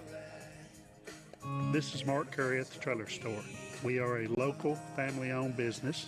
Every day I work with my wife Susie, my mother Becky, and my son Justin. We offer a full line of lawnmower trailers, utility trailers, stock trailers, and a full line of trailer parts. We also offer service. Come see us at 1021 New Lewisburg Highway. Call us at 931-381-2795. That's 931-381-2795. Welcome back into Culleoka Unit School. Walker Childs on the mound now, taking over for Mason Pierce. Pierce moves over to first base, and Ethan Sisk, who was playing first base, now moves over to third base. And we are now ready to resume play. Bases loaded for the Battle Creek Bears. No outs. Comes into a really, really tough situation. Yeah, he does. Bases full, no outs. First pitch to Martin, swing and a miss. A little down curve from Childs to start things off. Got Martin to chase it, 0-1 count. Yeah, Martin looking for that fastball, thinking he'd try to get ahead in the count early here. Second pitch, right down the middle for strike two, 0-2 count for Landon Martin. This could be a completely different game if Culleoka gets some pitching. Good start for Walker Childs. 4-0 Battle Creek lead. This one called a little outside, ball 1-2 for Landon Martin. Which is really a pretty smart pitch with an 0-2 count, trying to get him, you got 3 balls to play or 4 balls to play with. See if he'll chase one. This pitch from Childs outside evens up the count, 2-2. The only problem with that is it counts as a pitch. And in middle school, that pitches become expensive. Inflation. 2-2 count. Here's the pitch from Childs in the dirt. Full count for Landon Martin. Bases loaded, no outs, bottom of the fifth. And this is where you kind of get to the point where sometimes you're too careful. You got 0-2 and you're trying to paint that corner and you try to get too careful with it. That one called outside. Landon Martin gets a walk. It was close. He watched it go by, and a run's going to score for Landon. Wiseman comes in. Battle Creek puts their 5th run Number 21, up on the board. Mathis. And here's Mason Mathis due up next for Battle Creek. Courtesy runner for Landon Martin, the catcher.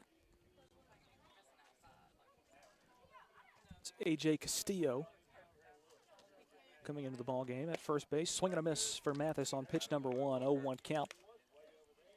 Base is still loaded, 5-0 ball game.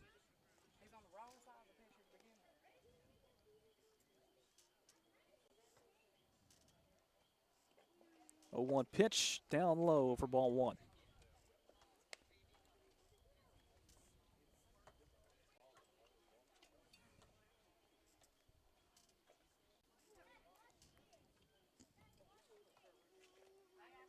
This one is popped and sent out of play down the third baseline. 1-2 count for Mason Mathis.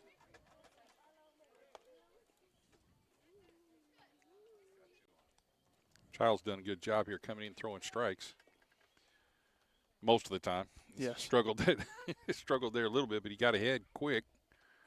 And that was a very tough check swing, and Mathis is good job blocking. Out. Good job blocking the plate right there by the catcher. Strikeout for Mason Mathis, 1 away here in the bottom of the 5th inning. Runner's not allowed to advance because first base is already occupied.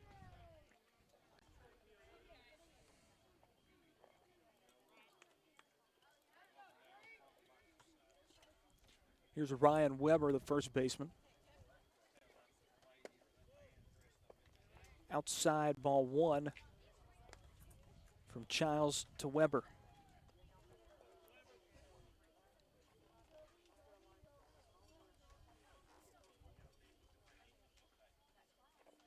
One-0 pitch, swing and a miss from Ryan Weber.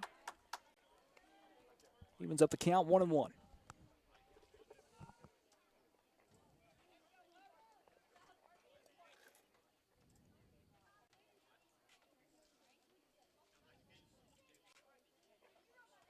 This pitch from Childs goes low, 2-1 count.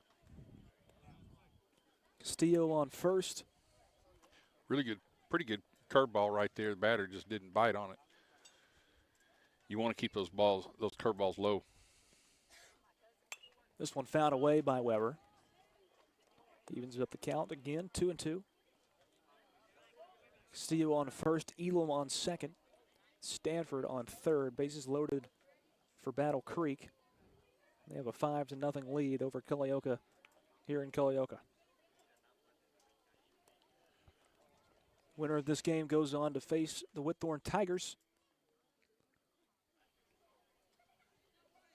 in a matchup at Spring Hill Middle School on Saturday. And we will be there to cover that in some type of capacity. Don't know if it'll be videoed or not videoed. We'll figure that out. Listen to the Front Porch Sports Radio Hour tomorrow afternoon on our sister station 101.7 WKOM, and we'll let you know what happens. They call ball 4 right there on an outside pitch, and another run going to come in and score. Stanford walks in from third, and Weber trots down to first base. Kind of a tough call right there, it looked like. Now batting number 2, Colton Barba. Due up now, Colton Barba. 9th man in the lineup. Swash due up next.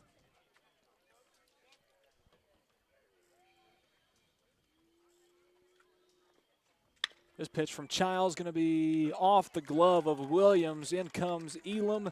Castillo now running in from third, and he will score. Runner safe at third. It's Weber making it all the way around. 2 runs score as Colton Barba gets a 2 RBI double. Now 8-0. Battle Creek on top of Whitthorne. If I'm not mistaken, 2 more runs and this game's over. I believe so. That'd be 10 after 5. Battle Creek back around to the top of the lineup. It's Brody Swash. This one's popped up into shallow left field, and it's going to drop. Tagging up, well, not tagging up is Weber. He'll run home and score the 9th run. RBI double for Brody Swash. Really tough play for the left fielder right there in that, what we call that no man's land. Coming off the bat, looked like it was a stronger hit than it was. And he took a couple of drop steps, and by the time he was able to realize it was in front of him right now. And we believe 11 o'clock. This pitch from Childs down low for ball 1 on Jackson Wells, and Wells has had a great day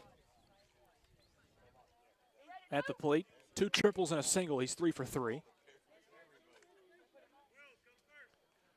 And an intentional walk. Well, yeah, what they're doing is creating a force play.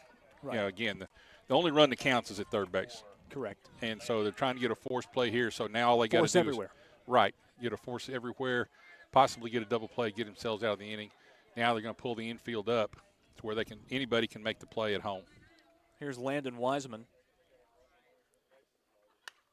He fouls off the first pitch out of play, 0-1 count.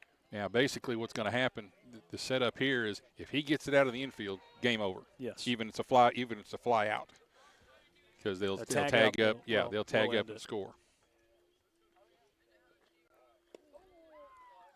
Behind Wiseman this time, 1-1 count. A walk will also end the game. Yes. Got to come into this one. Pitch from Childs, right down the middle for strike 2. 1-2 count for Childs.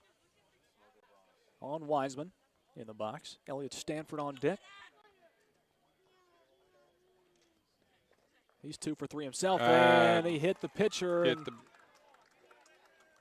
that does it. Once he's got to go to first base. Wiseman limping over to first base, and kind of Charlie horsed him on the calf there. That is a weird way.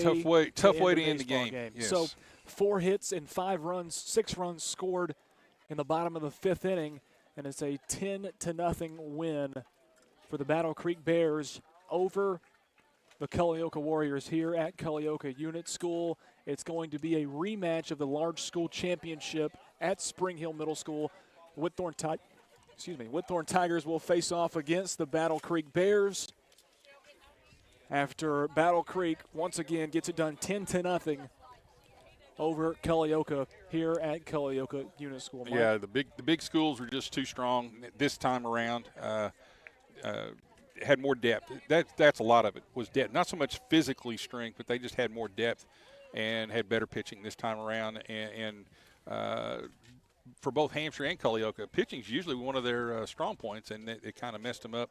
Culleoka gave up some early runs. Those first 4 runs were given up on situations that shouldn't have been given up on. They were bad throws in from the outfield and stuff that allowed them to have extra bases, and then they could score on fielders' choices and stuff like that. So, but again, congratulations to Battle Creek, and like you said, a rematch of the big school final.